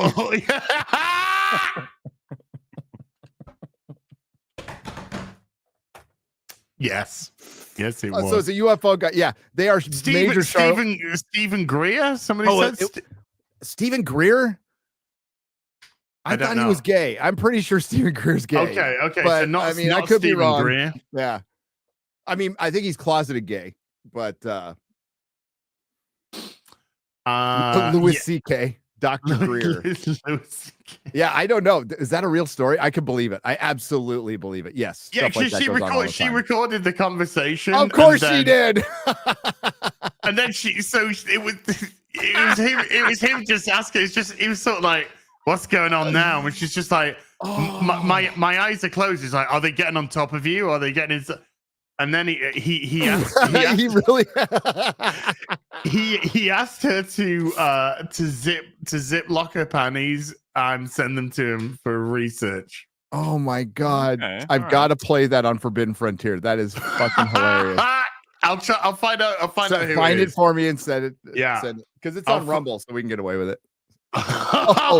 Yeah, I'll find out who it is, and it was a thing. It was a thing. I mean, she's so uncomfortable trying to pretend to answer these questions, and he's just full on. Are they sticking things in you, and where are they? But yeah, the UFO community seems to be a fun time. It's a little it's filled with a bunch of charlatans and fakes. Yeah, you think? Mostly, yeah. Mostly. But it doesn't but it doesn't deter me because there's some really good researchers out there and there's some really good evidence and it's a fun topic. My mind is open. My mind is open. It's not closed like all these gay skeptics. Mola, did you like topics? Gay skeptics? No, topics. Do you like topics? Yeah. That's a good bar. Yeah. They stopped making them. You know that. What's a topic? Why? Who said they were allowed to stop making them? They stopped them about 3 years ago. Well, that's mean. COVID. Yeah. Oh, that was so nice. It's like a chocolate bar. It's like a chocolate bar with like whipped fondant in the middle, and it's got hazelnuts candy in it, and like a caramel. Yeah. Candy. So good. So good. Nikos Niece with a $5 says one. Doug Walker recently made a Disney December review of The Acolyte. I knew he was going to be a piece of shit by using the boy who cried woke line in 2024. Who's Doug Walker? Nostalgia critic. Oh, wow. Did he? Did he? So I'm confused. What did he say? They just said made a Disney December review of The Acolyte, and he said I knew he was going to be a piece of shit by using quote boy who cried woke line in 2024. Is he suggesting that Acolyte is good? I mean the super chat infers that he may have been positive towards it. I remember at the Grand Rapids Comic-Con where the Nostalgia Critic was 2 booths away from us. And the line for Drinker, I was there too, but the people were there for Drinker, had to be capped off because it was as long as Danny Trejo's. No, he didn't like people saying he didn't like it. He didn't. Good. Oh, okay. But he probably said the boy who cried woke. He's like, I'm not going to be a part of that. But yeah, he was all by himself. No. Number 2, Nikos with another 5 says, however, he took it one step further by accusing all those who complain about wokeness as the ones who were paid by Disney to hate watch it for them. Is this true? That's crazy. I mean, that's not how that works. Yeah, that sounds sick. I mean, is that actually? Good God, I thought The Acolyte ended this stupid ass conversation. Oh, yes. You know what? The Acolyte was dead, stone cold dead. It had amazing coverage from everyone, every episode, every week. Got immense coverage, and it's dead. More people watched the videos about The Acolyte than The Acolyte. That's unquestionable. unquestionable. But there again, it kills that argument. Yeah. The fact that you think we help Disney by getting a show canceled, by the reason the show got canceled was not enough people watched it. It had a fan base. It had a rabid fan base of about 100 people. That's not enough to support a fucking show. Yes. So do you think there's any chance of the Acolyte coming back? Dude, there's a petition. I'm pretty sure 12 people signed it. Listen, we're 12 angry men. 12 angry they, them. And that boy who cried woke thing, once Hollywood stops making woke shit, then people will probably stop saying it. That's pretty much it. I mean, the message is a better term because, like, for one, woke will be falsely applied to, I would say, War of the Rohirrim, right? Because it's not woke. Intersectional? It's intersectional as fuck. Intersectional feminist as fuck, but not woke. So you could just say the message. That does better.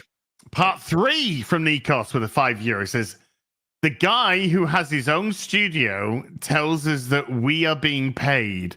The guy who kisses Disney ass calls us all liars. Gary, please talk to him on FNT. Talk to who? Doug. Doug's a critic on FNT.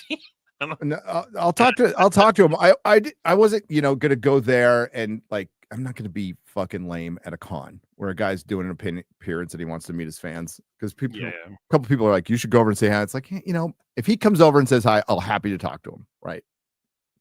I got nothing against the guy. I personally didn't watch Channel Awesome. I know the Nostalgia Critic exists, and I know he does like kind of spurgy little videos, but I've never watched any of them all the way through. And the only thing I know about Channel Awesome was that documentary they did about all the bullshit they went through. That was crazy. You see that doc? It came out like 3 years ago. The whole channel was it? It was the Channel Awesome documentary. Channel Awesome, yeah. Wasn't it called Change the Channel, or am I making sense? It might be. I don't know. I thought it was about Channel Awesome and the guy who used to run it, and he ended up. I don't think I saw that. I'm not sure. Yeah, so there's a guy who used to run Channel Awesome that was the documentary did not like. I don't know the guy, so I don't want to say anything bad, but the documentary did not like the guy because there was a bunch of people at Channel Awesome, right? It was like a content house, but it was like it had a bunch of people in one place doing. It had Break the Fourth Wall dude, right? The comic guy, and like this is early days YouTube. This is a decade ago now, right? No. Yeah. But I Nostalgia Critic, I mean, arguably like was in the movie space long before a lot of people were, has his place there. But yeah, I didn't watch any of it. No, really. Not my cup of tea. No offense, just not my cup of Java. Nor my coffee, nor my water, nor my alcohol.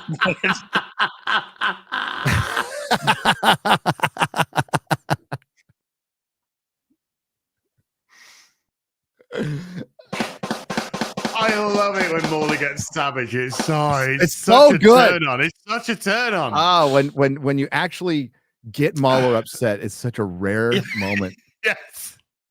What the fuck are you talking about? The Acolyte's dead. It's like, you go, girl. Oh.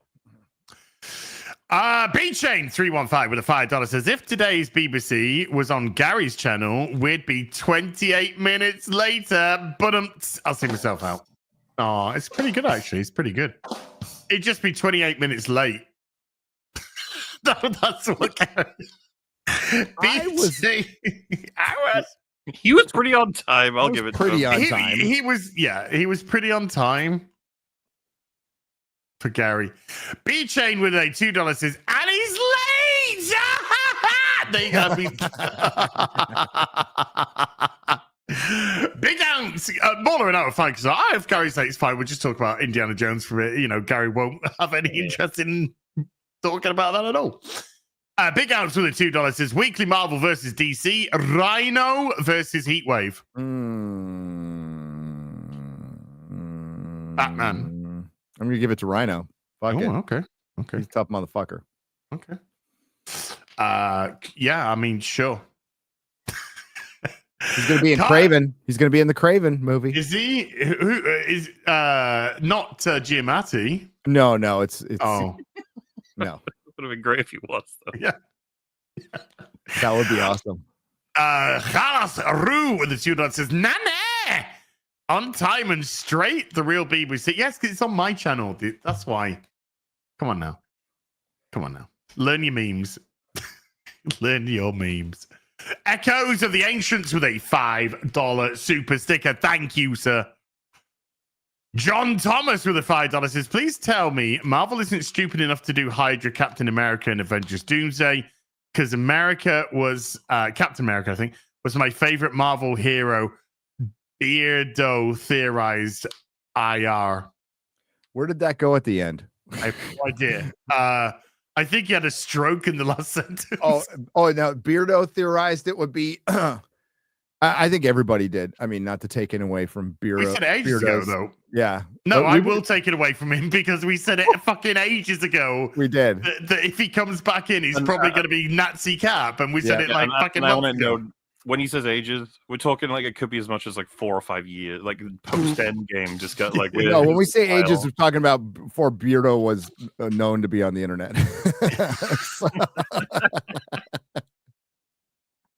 But it's okay. It's not okay. We love Beardo. Marksman at 117B with the $2 says, have you seen the Stalker film Shadow of the Zone? Not yet. No, I have not yet. No, I will get around to it at some point. No, we just live stalker lifestyles. We just, follow women around, watch them sleep. Yeah. I just married mine. That's all. But I still like watch her sleep from outside a window, just for the good. Remind me of the good old days.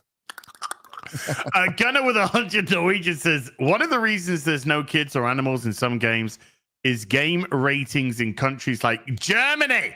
Feels odd playing Kingdom Come Deliverance. It's like a virus wiped out the children. Oh, yeah.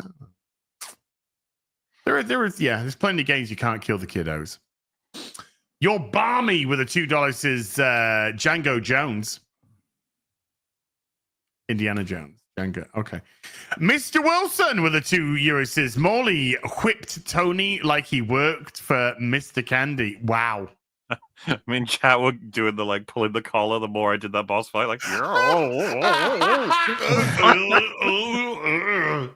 Morley, the optics here are not good. I couldn't do nothing about the optics. I was just trying to live. The game did it. It wasn't me. Oh my dude. You know that we could probably start something here. Mm-hmm. We could implant the idea. That Are you going to be starting something? Yeah, the Indiana Jones is the game's racist because the first boss fight is whipping a white man whipping a black guy. Oh, good time. And see if I'll just go into one. Yeah, I'll just go into like one of my troll Gmail accounts and send it to Games Radar or something. Oh my god, did you see this? Did you see this? Funny. Terrifying that we're in a cult that would allow such things. And then when he's not getting beaten, they're doing another stereotype. He goes off to beat white women. I will say, like, at 3 different points of that boss fight that he just randomly goes like, it's a woman! Fight this woman! Fight this woman! Oh, a woman! She gonna get beat! Albert Nada Retro with a 5 Canadian says, Mola, just listen to Last Call, and I don't think it's Gal Gadot who won't do embarrassing stuff in films. It's that the powers that won't let her. It's that the powers. I mean, what is going on today? Holy shit! He won't let her. That's what it's. Retardation is contagious. No, it's what's happening with the final sentence. These final sentences are dropping off. I know. Sorry, Albert. It's that the powers that be won't let her. I was talking about we were asked who's better, Gal Gadot or Mila Jovovich, and we said Mila as an actress. Mila, I would say. I didn't say not just because I think she's a better actress, but also she's more willing to do things that I think a lot of actresses wouldn't. Like, she gets her tits out. Gets her tits out. I was not just that, but I was saying like that's just that. We can end it with just that. That's good enough. Just that. Literally just that. Sorry, go ahead. I was saying at the end of Resident Evil, where she's like tearing out medical equipment, half naked, crawling across the floor with blood in different places. I was like, I don't think Gal Gadot's ever going to do stuff like that. I see what I mean. I do see but what you mean. you know, maybe I'm wrong. I don't know. Grimnack has been a member for 29. Grimnack, thank you. Ministry of Wrong Think with the $5 is putting race swaps in a game where you have a whip was probably a bad idea. I don't think Tony Cobb is a race swap or anything. But you can, if you know how to do it, you can whip anybody in the game. It's completely up to you.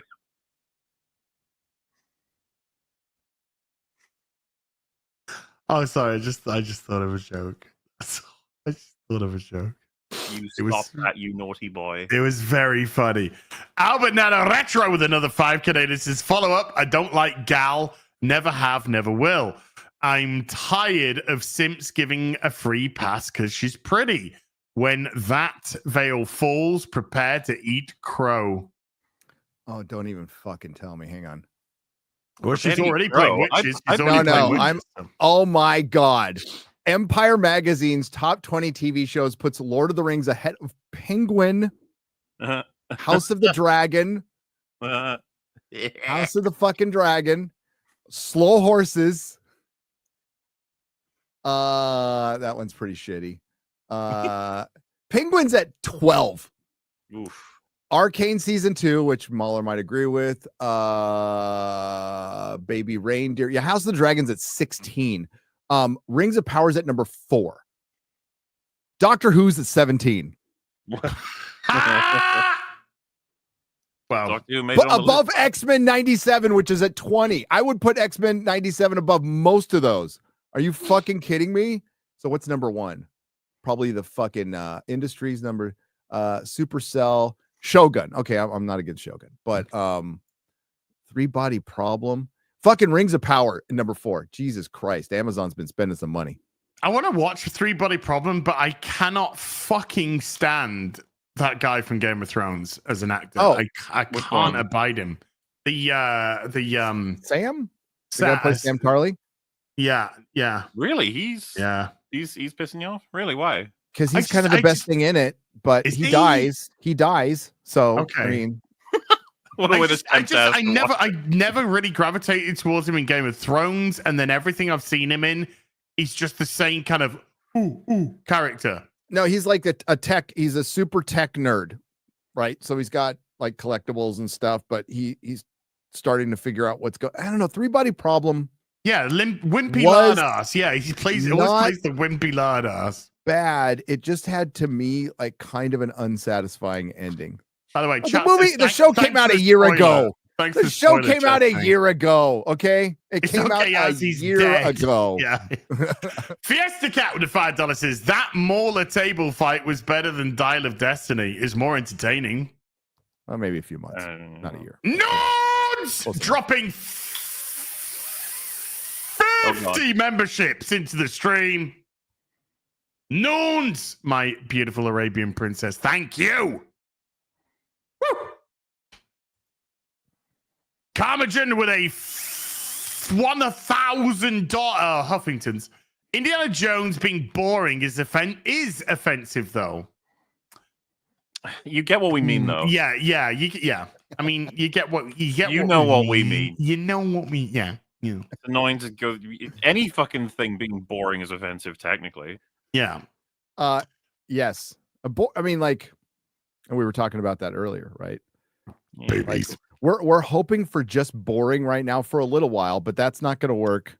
You still got lots of problems. It's not a remedy. It's not a remedy. Fucking remedy. Being fucking boring me to death. It's like, wow, you didn't piss me off. You just bored me to death. Thanks. It's not woke. It's just shit. I mean, that's not a fucking step up, really. It's not a step up. It's not. Joseph is Joker 2. Would you say Joker 2 is not a woke movie? No, at all. But it is remarkably shit. It's remarkably shit. It's really shit. Yeah. Yes. I mean, it takes something for me to be watching a film, and then when the gang fucking rape happens, be like, I'm bored. I'm bored. I know. I just want to go now. Can I just go now, please? I don't think there's anything else for me to really see here. I don't know that I'd ever want to be in the situation where I'm a director and someone could walk up to me and say, "I'd like to speak to you about the gag rape scene." Yeah. All right.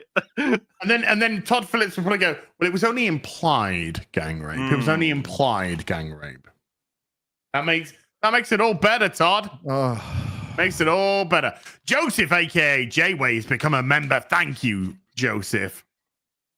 Roaming Ronin with the $5 says, I finished the game yesterday. Other than a few moments that made me sort of cringe, it's my second favorite game of the year. Okay. I mean, if that makes you happy, good. I mean, good. You got something that made you happy. Whew. Yeah. DP with the £2 says, at Morley, how long would Gary last in Dark Souls 2? I'm not sure he's getting past the tutorial, and that's not even. It's not exactly straightforward. You might fall off like a few times. It's like literally you could fall to your death pretty easily. So, you know, it's slippery. It's slippery. Yeah. The Pally Dan with a $10 is hello, working through poo poisoning. Oh, I hope you get well soon. Plenty of liquids. Also, Gary might be heading back to San Antonio soon. Grandpa survived his 40% survival chance surgery. Awesome. We'll probably go visit him at the Ark next month. Yeah, well done, Pally Dan. That's great news, by the way. Well done. Mm-hmm. Zan Zoltan with a membership for 42 says, love Indiana Jones, but I will not pay for a Bethesda game lately. I don't think it's going to catch my attention. Starfield told me they don't like me. So that's it. Hail as Morning and Gary. I mean, fair enough. Yeah, that's fair. That's fair enough. Fair enough. Good for you. It's like, you know, I was getting a little, not much, just on fucking Twitter about my Creature Commandos review, which was not off to a great start, which apparently upset a lot of people. Did it? You know what's funny is shit. It's shit, by the way. It's shit so far. Gun can't write television. And it's mostly just flat and boring. You know what I mean? So it's another boring. It might get better, but that's all I said on Twitter. And people were like, is it because you were the bad guys in it? And I'm like, because they had incels? No. But if seriously. Wait, so No. you were the bag. Sorry, Gary. Are you married? So yes, I'm married. Are you okay? He's incel married. 21 years married. 21 year married. Two adult children. Two adult children who have left the nest. I mean, it sounds like an incel to me. I could be a born again incel, I guess. Are you involved in a sexual relationship with your wife? Yes. Disgusting. It's you're not helping yourself here, Gary. Okay. Well, apparently we're the bad guys. So if that's the case, which it isn't, if quote unquote we, and I mean royal we here, are in James Gunn's head as he starts the DCU, fucking awesome. If we're stuck in his fucking head, especially we're not, by the way, we have actually supported his movies for the most part, you know.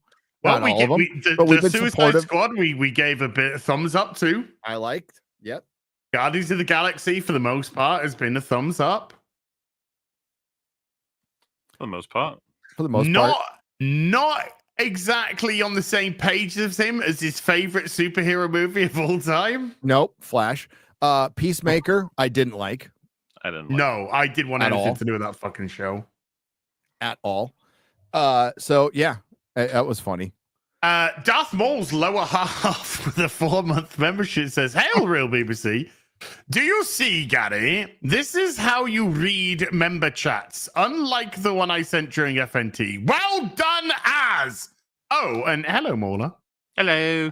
So you don't read it like, Hail, do you see Gary real chats unlike Mahler? Oh, and hello?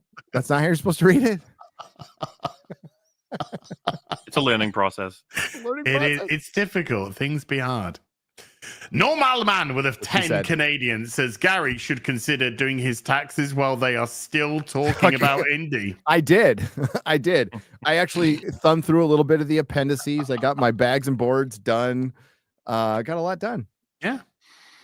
I feel like Gary's already testament finished. to how boring that game is. We only are allowed to talk about it for like 10 minutes before everybody was dying.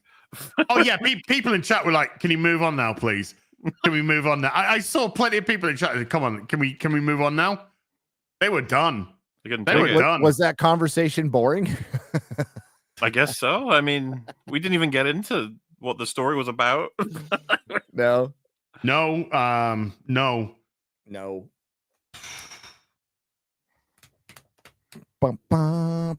David Gannon with a $20 says, "Hail, gents! Just wanted to recommend you see Red One in the theater. Already saw it. It's super fun, great action, hilarious comedy, good morals, and a clever story. Granted, they make Christmas all about Santa bringing presents, but hey, J.K. Simmons is like Rip Santa is fucking cool. That's cool. It's a streaming panned, isn't it? It's getting panned. Oh, dude, it's a streaming movie. It is straight up a streaming movie. So it's something, if you fire up, it's going to be on streaming on the 12th. If you fire it up at home, perfect for the background. But no, it's just a goofy, dumb Christmas movie. That's all it is. That and it's totally, yeah, it's got a good, father-son theme in it, kind of. Yeah. So what Chat's Mum and I are doing at the minute is we've taken a bunch of Christmas movies, we wrote them down on pieces of paper, cut the pieces of paper up equally, same size, folded them up, put them into a bowl, and then every night we're taking it in turns. We're picking one out and then opening it, and boom, that's the Christmas movie we're watching that night. Oh, that's a great idea. I'm going to steal it. Yeah, but we'll end up just watching them all. So we've had because it's just more fun. Because the first one that came out the hat was "It's a Wonderful Life." Ah, that's a good one. So the first one that came out the hats was "It's a Wonderful Knife." The second one, It's a Wonderful Knife? Yeah. The second one was It's a Harold and Kumar Christmas. Oh, yeah. Those two are kind of similar. Very similar. Totally very similar. Third one was, I picked it out, Trading Places. And then last night, we watched Edward Scissorhands. There you go. And it's my turn to pull out of the hat tonight. So we got shit like Batman Returns in there and stuff like that. Okay, what are your three? Give me three go-to Christmas movies. Just off Die Hard, Jingle All the Way. Die Hard. Oh, Jingle All the Way is a good one. I do love that. Die Hard, Batman Returns, and I would say Scrooged. Okay, Muppets Christmas as well. Ooh, that's good. Okay, Christmas Vacation, Scrooge. And I mean, of course, Batman Returns and Die Hard, but I'm gonna go like super gay on this one. Love Actually. Oh, that's on the list. We got Love Actually in there. We got all the ones that you just said. They're all in the Christmas Vacations in there. Jingle All the Way's in there. So who knows? We've even got Christmas Hallmark movie, and then we just pick a Christmas Hallmark. Oh, you got to watch the one. I forgot what it is. I forgot. Help me, chat. It's the one my wife saw. It's fucking terrible. It is the woman who needed a man. No, yes, and she and it's basically Frosty, but it's a chiseled man. Oh, okay. She puts a scarf around, and he's like nude running around. And the scarf is like fucking taped over his nutsack, and I'm just fucking. It's Hot Frosty, yes, Hot Frosty. Hot Frosty, okay. Maybe I'll introduce that into the thing for Dude, I didn't know Pitch Meeting did a fucking video on it. It's fucking hilarious. But I'm like, I walk by, and my wife watches the craziest shit, and that's what I love her for it. But I'm like, what the fuck is it? And it shows the guy, and he's got his scarf, and he bends over, right where the scarf should have just like flapped out. It stays over his fucking balls. It's so funny. I was dying. Oh, Hot Frosty, everybody. Hot Frosty. Caffeinated Me's been a member for 13 months. Thank you. Piston with a €6 says, "What's your favorite game of the year?" Wrong answers only. Mine is Concord, where I could finally see myself in a video game as a he/she yellow trash can. Mine would have to be obviously Dragon Age: The Veilguard then. And mine would be Outlaws. Favorite of mine. Excellent. And Gary, what about you? What your favorite game of the year? Wrong answers only. Gollum, Lord of the Ring Gollum.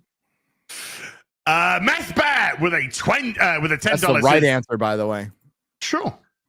With the game developers are so stupid. These mouth-drooling trolls sell games that won't work for everyone's streams. How can gamers maintain a mature adult household if contributions are low when they play? Right? I think that that might be a slight piss take on DSP. Just saying. How dare they? He's going to outlive us all. I don't know right now. DSP is going to be in the Black Mirror episode of Time Enough at Last, where he's going to be all alone after the nuclear war, and there will be nobody left to donate to him. It'll be very sad. But he'll be alone. By him, which means he won't owe any more gambling debts. Terry with a $5 says, so when are we getting the consulting company Bitter Adults Inc.? We fix modern games for today's discerning gamers. That's in an alternative universe that I want to visit. Slendermat, but there again, it'd be a horrible world because they'll be fixing shit and it'll just be like a small few, whereas all the other games are just fucked. Oh god, it'd be terrible. Slenderman with a membership for 23 says, you're laughing about the AI not being able to get around the table, but you know that Gary in its place would have acted the same.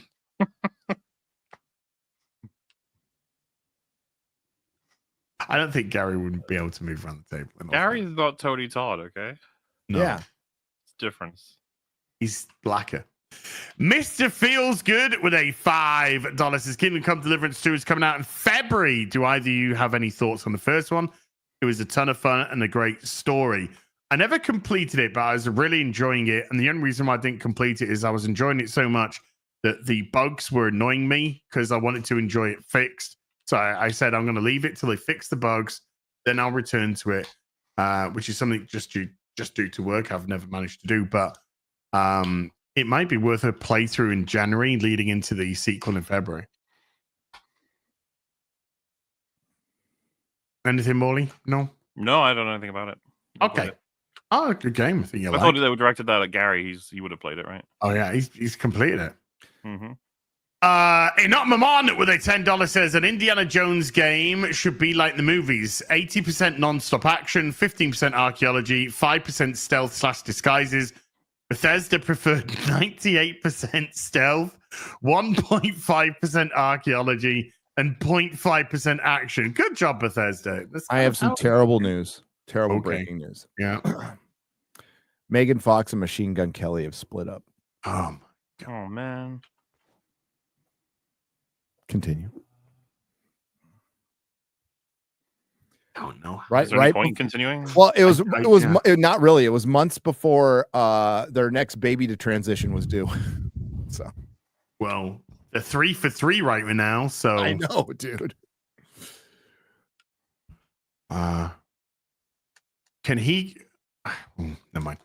James Busher with a £5. Can you just get these kids away from these fucking white liberal women? Pronto. I know. Good God. There might be a moratorium on woke white women giving birth, which is pretty small amount anyway. Might be a good idea. I never thought I'd see the day where I said, you know what, Machine Gun Kelly might be the better parent here.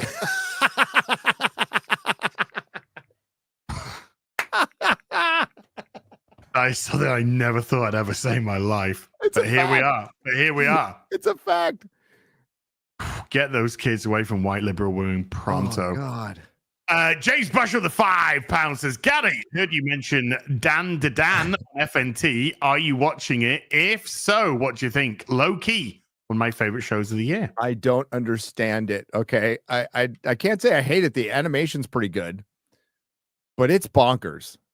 It is about a guy trying to get his dick back from a ghost. What? Yeah, that makes sense.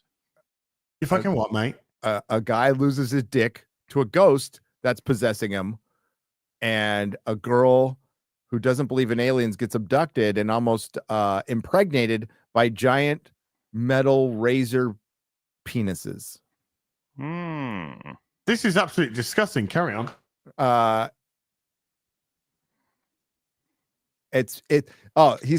Kara set me straight. It's his pee-pee and then his balls. So he's missing the whole package. Oh. What's the saying in it? Kara, give me your banana. Give me your banana. And I'm like, there's some anime out there that's fucking cool as shit. And then there's like some that makes me go, the Japanese culture is a bit repressed and they need some help. They need to have more kids. They need to maybe take a break once in a while. There's this misnomer out there that they, this is prior to COVID, but that they worked harder than Americans. But in truth, Americans worked more than the Japanese. We took less vacations than they did. Now they take their vacations in like these little boxes that they rent to sleep in, but also they have way less bloat at their companies. Well, yeah. Well, they have clean cities, and that's what happens when you have an ethanol state. I'm just pointing it out. How's the immigration into Japan? How's the diversity? About 1.52%. Yep. Anyway, there's a great line in Hitchhiker that it's about a tourist planet that you go to, but so many people go to it and they're so crazy about the environment that the amount you intake in your body and the amount you shit, you have to give them a receipt before you leave or they'll cut it out of your body. Hitchhiker is such a great book. I don't know why I thought about that, but they're like, it's very important to get a receipt when you go to the lavatory. Been 20 years since I read that last. Oh my God. I just read it a month ago. It's Hitchhiker, a lot of people probably don't know this. Most of Hitchhiker is repurposed Doctor Who scripts from Douglas Adams. Yeah, because if you read Doctor Who and the Cricket Men, or it's Doctor Who and the Cricket Men. That's basically Life, the Universe, and Everything. It's the same fucking book, except it has the Doctor and Romana. Have you read Hitchhiker, Mahler? No. What? Is that a surprise to you? You're British. I haven't read you're anything. Not even officially British or even Welsh if you've read that yet. I'm not from this. I am more fucking British than you are, dude. Okay, they're easy reads. Listen to them. There's a radio drama that's fully do they do coloring books. It is an easy read. It is a super really easy read, but it started out as a radio drama, so you can listen to that. The BBC radio drama is fucking fantastic, dude. Will change your life. If you want to know what a lot of Gen X is about, read those books. Right, Kinky Sphincter, which has been on the screen for 5 hours. You lost him at read. Reads, okay. 20. I read articles. That's about it. Siege with a 35 Zargons says, meh is better than dear God. This is total shit. But this surviving isn't living, ladies and gentlemen. Yes. Hold the line. Hail to the first shit. Amen. Surviving isn't living. Yeah. Take that from somebody who survived. Yeah. Existing isn't living. Existing is not living. No, sir. No, sirree, Bob. No, sirree, Bob, sir. No, sirree, Bob, sir, Bob. Elliot Cecil with a $5 says, I can see it now. Chris Evans will be Nazi Cap. And it will be a Trump allegory. Yeah, 100. I can see it. Crudis Rue with a $10 says, ha! So do we have a potential as Picard review? No. The Dragon Age video would absolutely be done. It's just that with Christmas and everything that's been going on, my time has been pulled in all kinds of directions. I'm going to be doing a lot of traveling over Christmas and New Year. so I'm just not going to be able to get it done by then. But I will be looking when I get back. I can just focus purely on the video. So before the end of January, but it's now developed into more than just a Dragon Age video. It's more a video about kind of like the death of the Western gaming industry, and it's gonna be long. it's gonna be a long video. Not Mamon with a $10 says, my manager said she's a Batman fan. I asked if she read comics. She says she's never read any comics nor seen any movies / TV shows, but she bought a Funko Pop. Ladies and gentlemen, the modern audience. Makes sense. DB with a £2 says, will you be on FNT before Christmas? That's not a fair question. Yeah, I can neither confirm nor deny. Seeing that he's dead, that's going to be really tough, but I think we can make it happen. You never know. You never know. That's the best way to ask. Yeah. And you never know if I will be the guest on the 20th of December. The chat got it right. If Gary pays him. That's the great thing. I don't have to fucking pay him now. He has to come on his guest. Exactly. It worked out perfectly for me. I get it once a year and it's free. So who knows if I will be the guest on the 20th of December on Friday Night Tights. Channel Surf. What's up, Channel Surf? Love you, man. Hashtag spoilers. With a $10 as a shortcut for saying that feminism has been injected into a story should be referred to as smegging. Smegging. Oh God, has that been smegged? Yeah, it's been smegged. Smegma. I remember when I learned what that word was when I was like 12 from sex ed, and we couldn't stop saying it and cracking up in class. Like we're all smegma. Smegma. Yeah.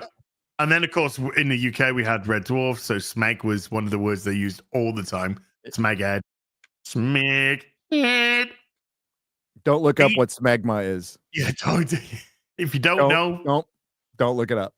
You're okay. Well, you should know. I mean, if I learned it in a fucking crappy public school, you should know. No. B-Chain with a $5 says, I'm a grown man laughing my ass off at pee-pee poo-poo. Never change, guys. Josh Kelsey dropping a 20 into the stream and walking off. Josh, love you. Thank you. Randy G with a €10 says, Gary turns shill for Cobra Kai. Yes. Ignores €50 criticism on FNT. Stayed with him after DC slap fight. Now only Az is the man. Rocky 2 and Westeros Express want royalties for Sekai. For Cobra Kai? Oh, I mean, did I say it wasn't a complete ripoff of a bunch of things? But I fucking love it. Yes, it's ridiculous fun. Have you spoken to Drinker about that? Who ignored a €50 credit? You could criticize me for free. Show me the super chat. And we'll read it. If he does, Gary does do super chat square, by the way, Randy. So it will be. If he did read it out on the stream, it will be on the. It will be on the. Was it from last week? Because I already did that square up. But I know. Yeah, just send it an email. We'll read it on FNT this week.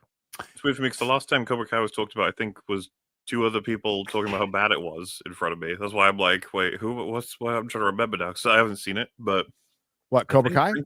Drinker and someone else said the newest season was awful or bad.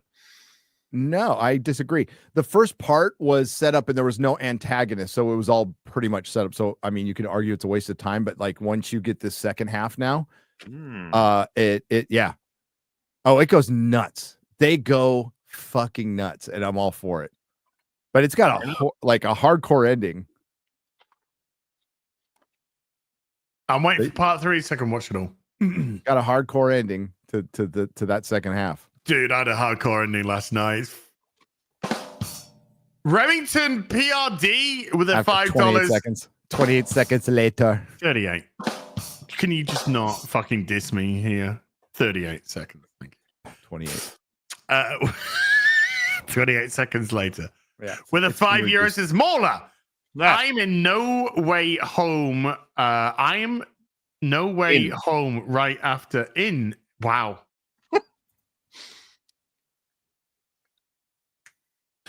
In No Way Home, right after Tom Holland's Spider-Man healed Norman, do you think his face started to hurt from those full force punches?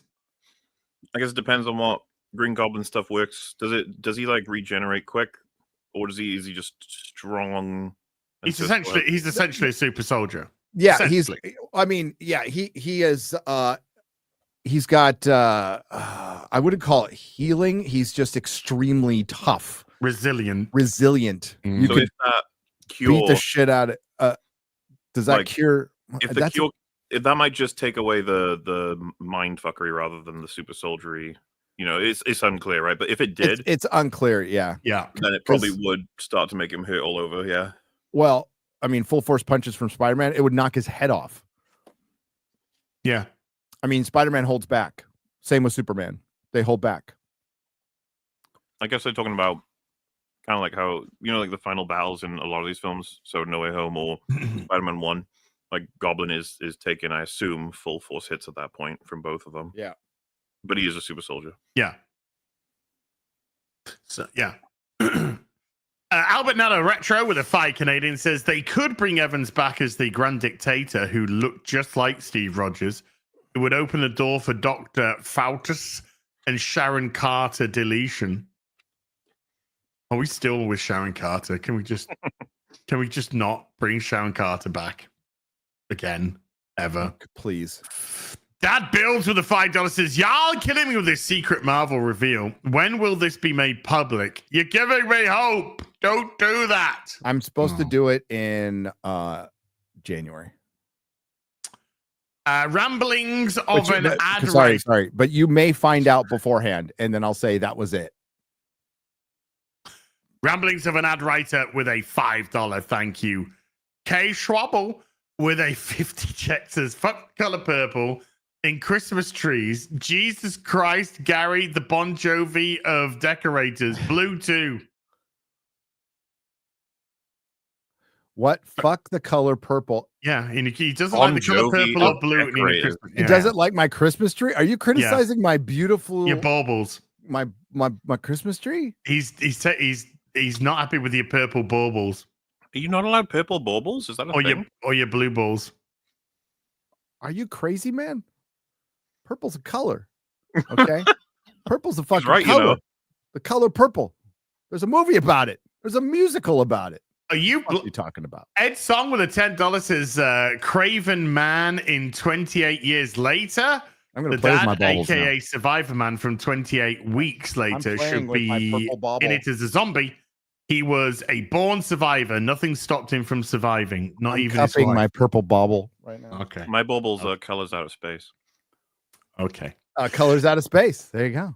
Daniel Sander with a $5 says, I saw set leaks that Cillian Murphy in human form. Hope he's their father of Aaron Taylor.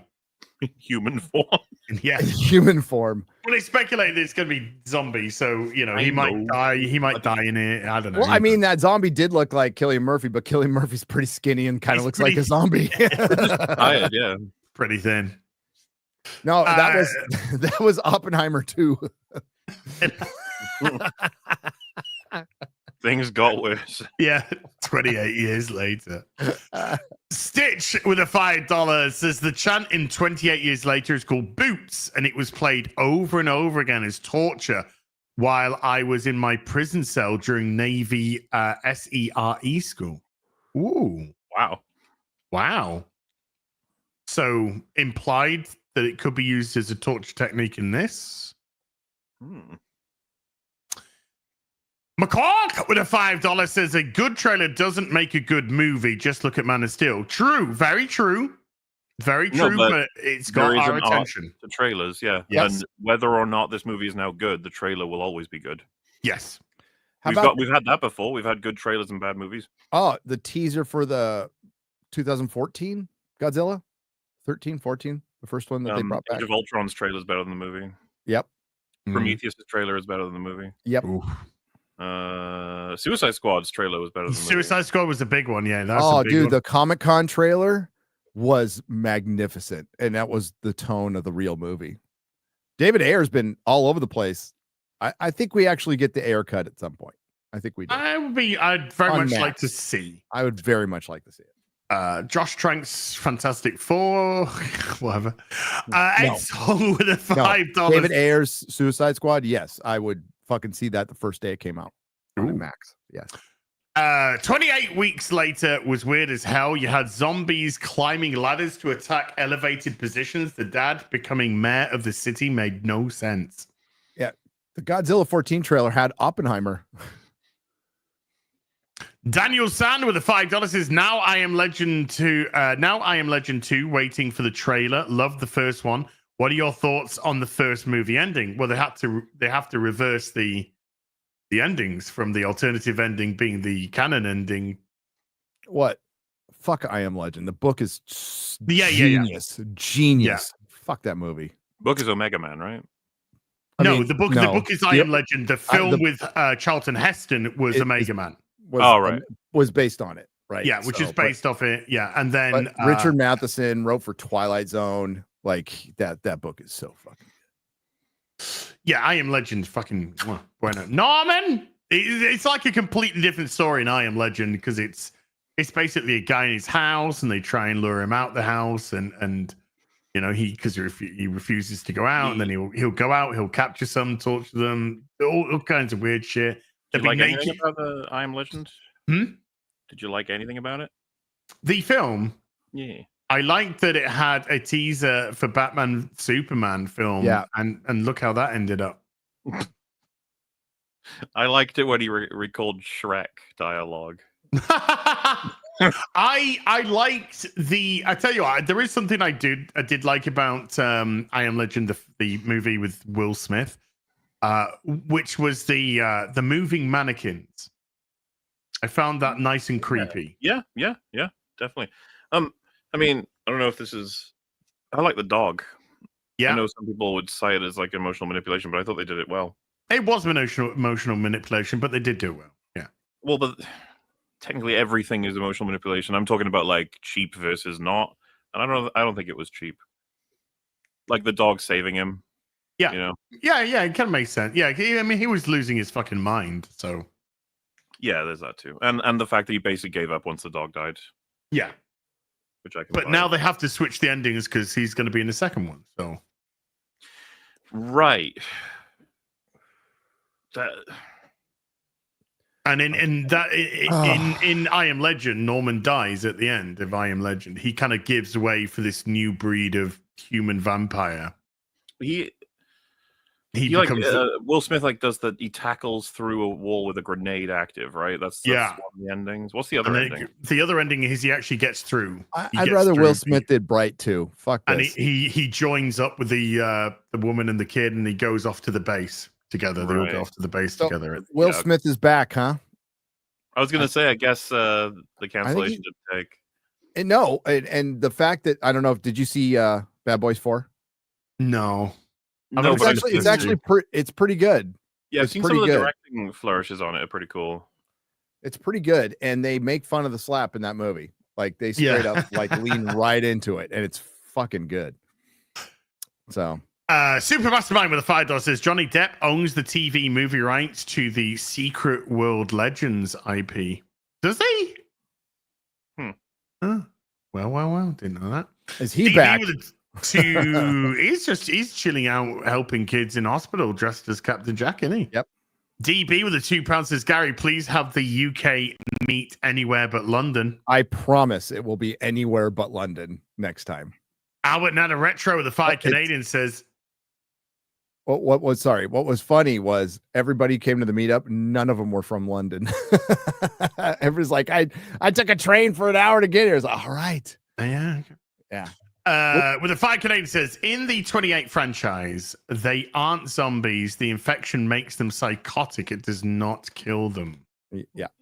But they're rage virus. It's a rage virus. But they're not exactly eating. I thought everybody I've always hated this sort of thing. It's like it's like vampires or werewolves. It's like it's an umbrella term. They're all different in everything. Yeah. It's an umbrella term. You're right. Canoe Saw with a 15 months says everybody says the Wicked interviews had theater kid energy. Yep. But Gary is right. It had casting couch energy. Yeah, there was some like those women were brutalized.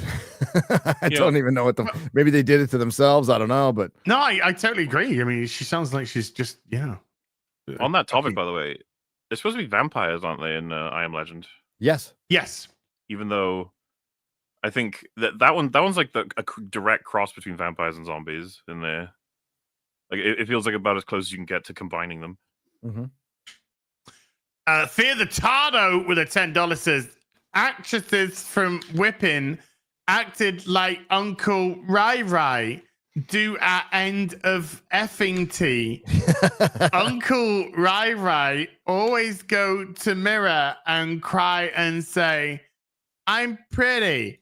My forehead isn't too big. They're just jealous. It's okay to cry. Ryan should have played the leader. Okay, we all know this. Enoch, my mom with a $5 says excerpt from the Gollum stream as don't touch the fire, Gary. Mauler, fire bad. As that's right, Gary. Fire bad. And I'm like, the fire's bad? I think he still went into it. I did. Munchlax with a 26 months says the cultural sheets are stained with Disney Star Wars. Oof. Yes. H is for hedonism with a 2 Australian says Gary rolled a 20 on his relapse.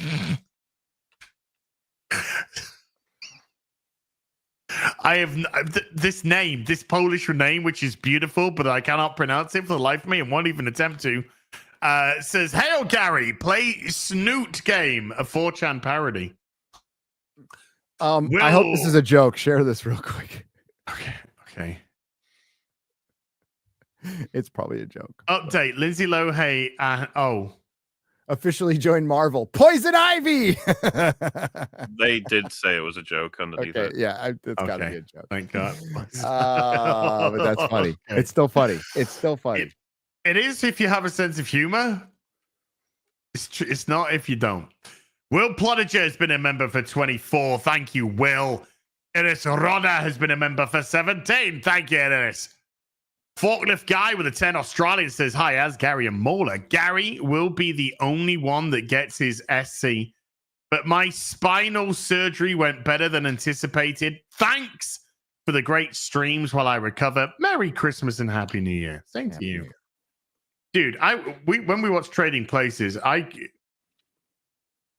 it was a different world back then, wasn't it? It was a different world. You got Dan Aykroyd in blackface. You got white dudes dropping hard R, and old white dudes dropping a hard R. It was tits ahoy, just tits. You know, Jamie Lee Curtis getting them out, party tits. It was just like fuck.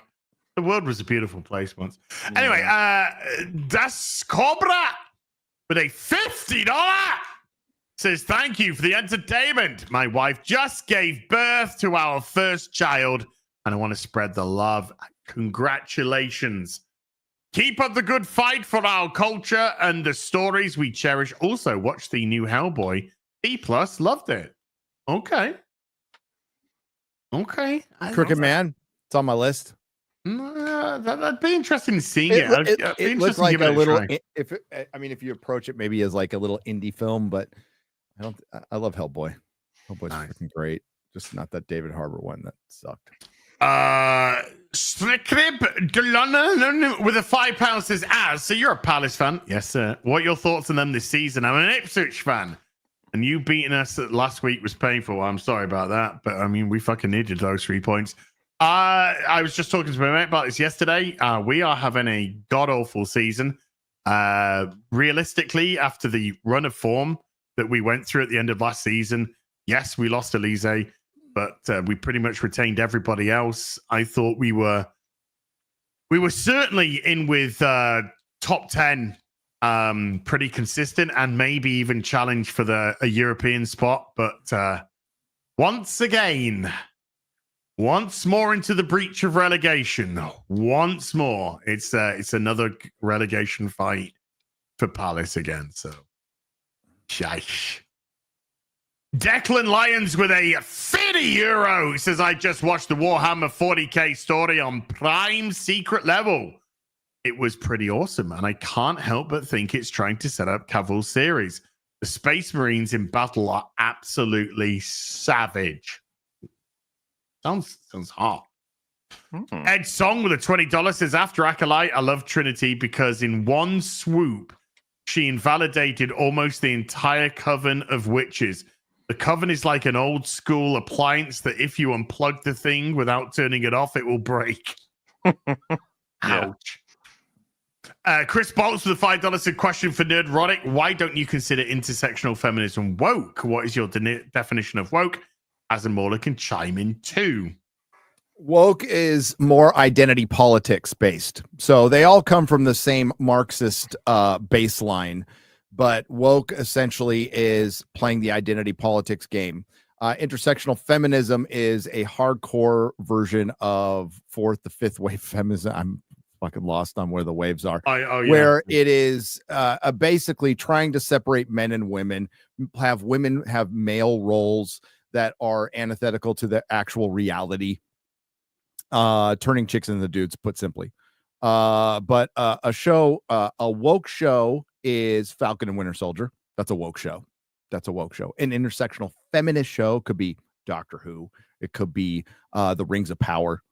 I think Doctor Who. Rings of Power gets into woke too, though. I personally, where I say it, I think intersectionality is woke. But I think intersectionality. You can use the umbrella. It's an umbrella term. Yeah, I think it's fine. It's a lot easier to say than intersectional feminism. Yeah, I think with specificity, it's kind of defining what aspect is woke, and so intersectional kind of covers that well.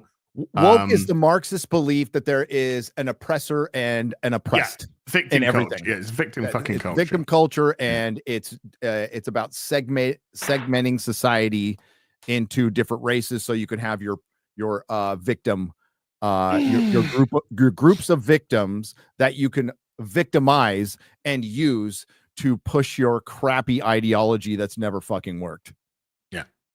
So woke's the umbrella, and then you've got your levels. You know, it's all fucking woke at the end of the day, dude. Commie gobbledygook. Yeah, comedy gobbledygook. Yeah. Calioth with a $5 says, the power of one, the power of two, the power of 12 angry women. Bring on Acolyte Season 2 / spin-offs. Disney can go full Warner Bros. Oh, 100. I'm with you. Oh, my God. Chris Gore is fat at Hotmail. With a threat. Gary, I forget. What continent is the Sahara on? It's Africa. Okay. You're the point that out. I'm the African expert. Because, again, I have watched all the Top Gear and Grand Tour Africa specials. I've read most of the Black Panther comics up to a certain point. Wakanda forever. Wakanda forever. Enoch, my mom with a $5 says, you guys are paid by Disney to hate what shows to boost ratings? That makes as much sense as saying Trump's trying to start World War III by ending conflicts. Yes, and that is the logic we've had to, air quote, the logic we've had to deal with for so long. Like, covering this stuff, you're actually supporting it. You guys, I'm sure you're aware. It's gaslighting, dude. It's total gaslighting for, can you please stop highlighting all of this fucking shit because we want to try and push it through. It's just fucking projection. That's all it is. That's all it is. It's quite literally our job. But the thing is, I was doing this job before I got paid a fucking penny. I was doing this forever. I go to entertainment websites in the morning, every morning, have been doing that for, we could say decades now. This is something I've done all my life because I'm a nerd. So technically my job doesn't feel like work at all. I roll out of bed at, this morning, 10:30 in the morning, feeling great. At the crack of 10:30. I was up till 3 last night working on a video, having tons of fun. But I just got tired. That is so weird. I was up till 3 p.m. working on Chat's mum. So Bible study. That's a lot of segments of 28 seconds. That's a lot of 28 seconds. I mean, if you add them together, it's like one regular guy.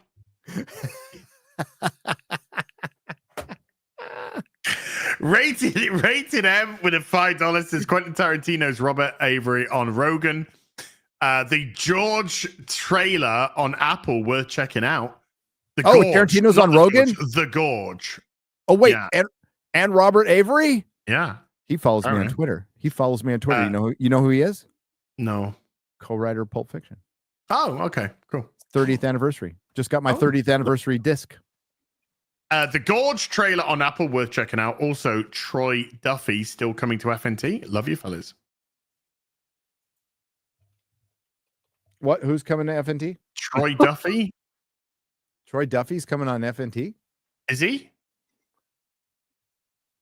Is he? I'm asking you. I don't fucking know. Ask my producer, X-Ray Girl. Why were you asking us? Why are you asking me? That's like people booking. Like, can we book you on the show? I'm like, don't ask me. I'll say yes and forget. You got to ask X-Ray Girl. Okay, it's nothing personal. I'm forgetful. Right. We have to round up. So I'm just going to smash through a couple of supers, and then I'll catch the ones I didn't get in this stream on Sunday because I'm really up against the clock that hit the 3-hour mark in Freight Chat. So legalize Roger Avery with a 20 Roger gifted. Avery. I'm gonna. It's Roger Avery. Man, the way he just killed all of you. I was just trying to do it every time he started talking. This is called payback, biatch. He's right, you know. Gary, I want to legitimately apologize for that. Okay. No, you don't. Gary, I want to legitimately apologize don't for you get gay on me for now. being the best fucking thing on your fucking show. For being the funniest fucking thing on your show. Yeah. The most I want to apologize. I want to apologize for that. Okay. I don't accept your apology. Fuck you.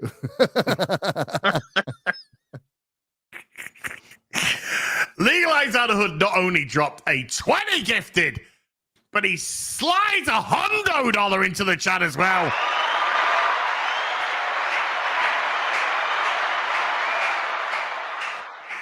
"28 years later, and I'm still not dead. Gary!" Local comic store says that they are dropping Diamond as a distributor because they keep screwing up. Yes, they do. Yes, they Screams do. for the blankets as he runs through Hollywood, noting all the discarded baby oil bottles in the trash cans. Oh. Sounds to me like Diamond's running out of money. I get emails from my friend with the new releases, and I can't tell you how many I've gotten. Our shipping got screwed up. We're gonna have to, and that fucking kills a comic store's week when shipping gets screwed up on Wednesday, and it was a rarity when it happened. When it did, it fucked you for a week. Because you got, you can't get the word out to everybody in time. So Wednesday, you get a fucking goose egg basically, and that's your week. It's so fucked. So when Diamond can't corner the marketplace and actually has some competition, they can't hang. They can't fucking hang. And I was screaming for that forever. Like, they need competition. Like, we'll know we have a healthy comic book industry when there's multiple distributors, when there's actual competition.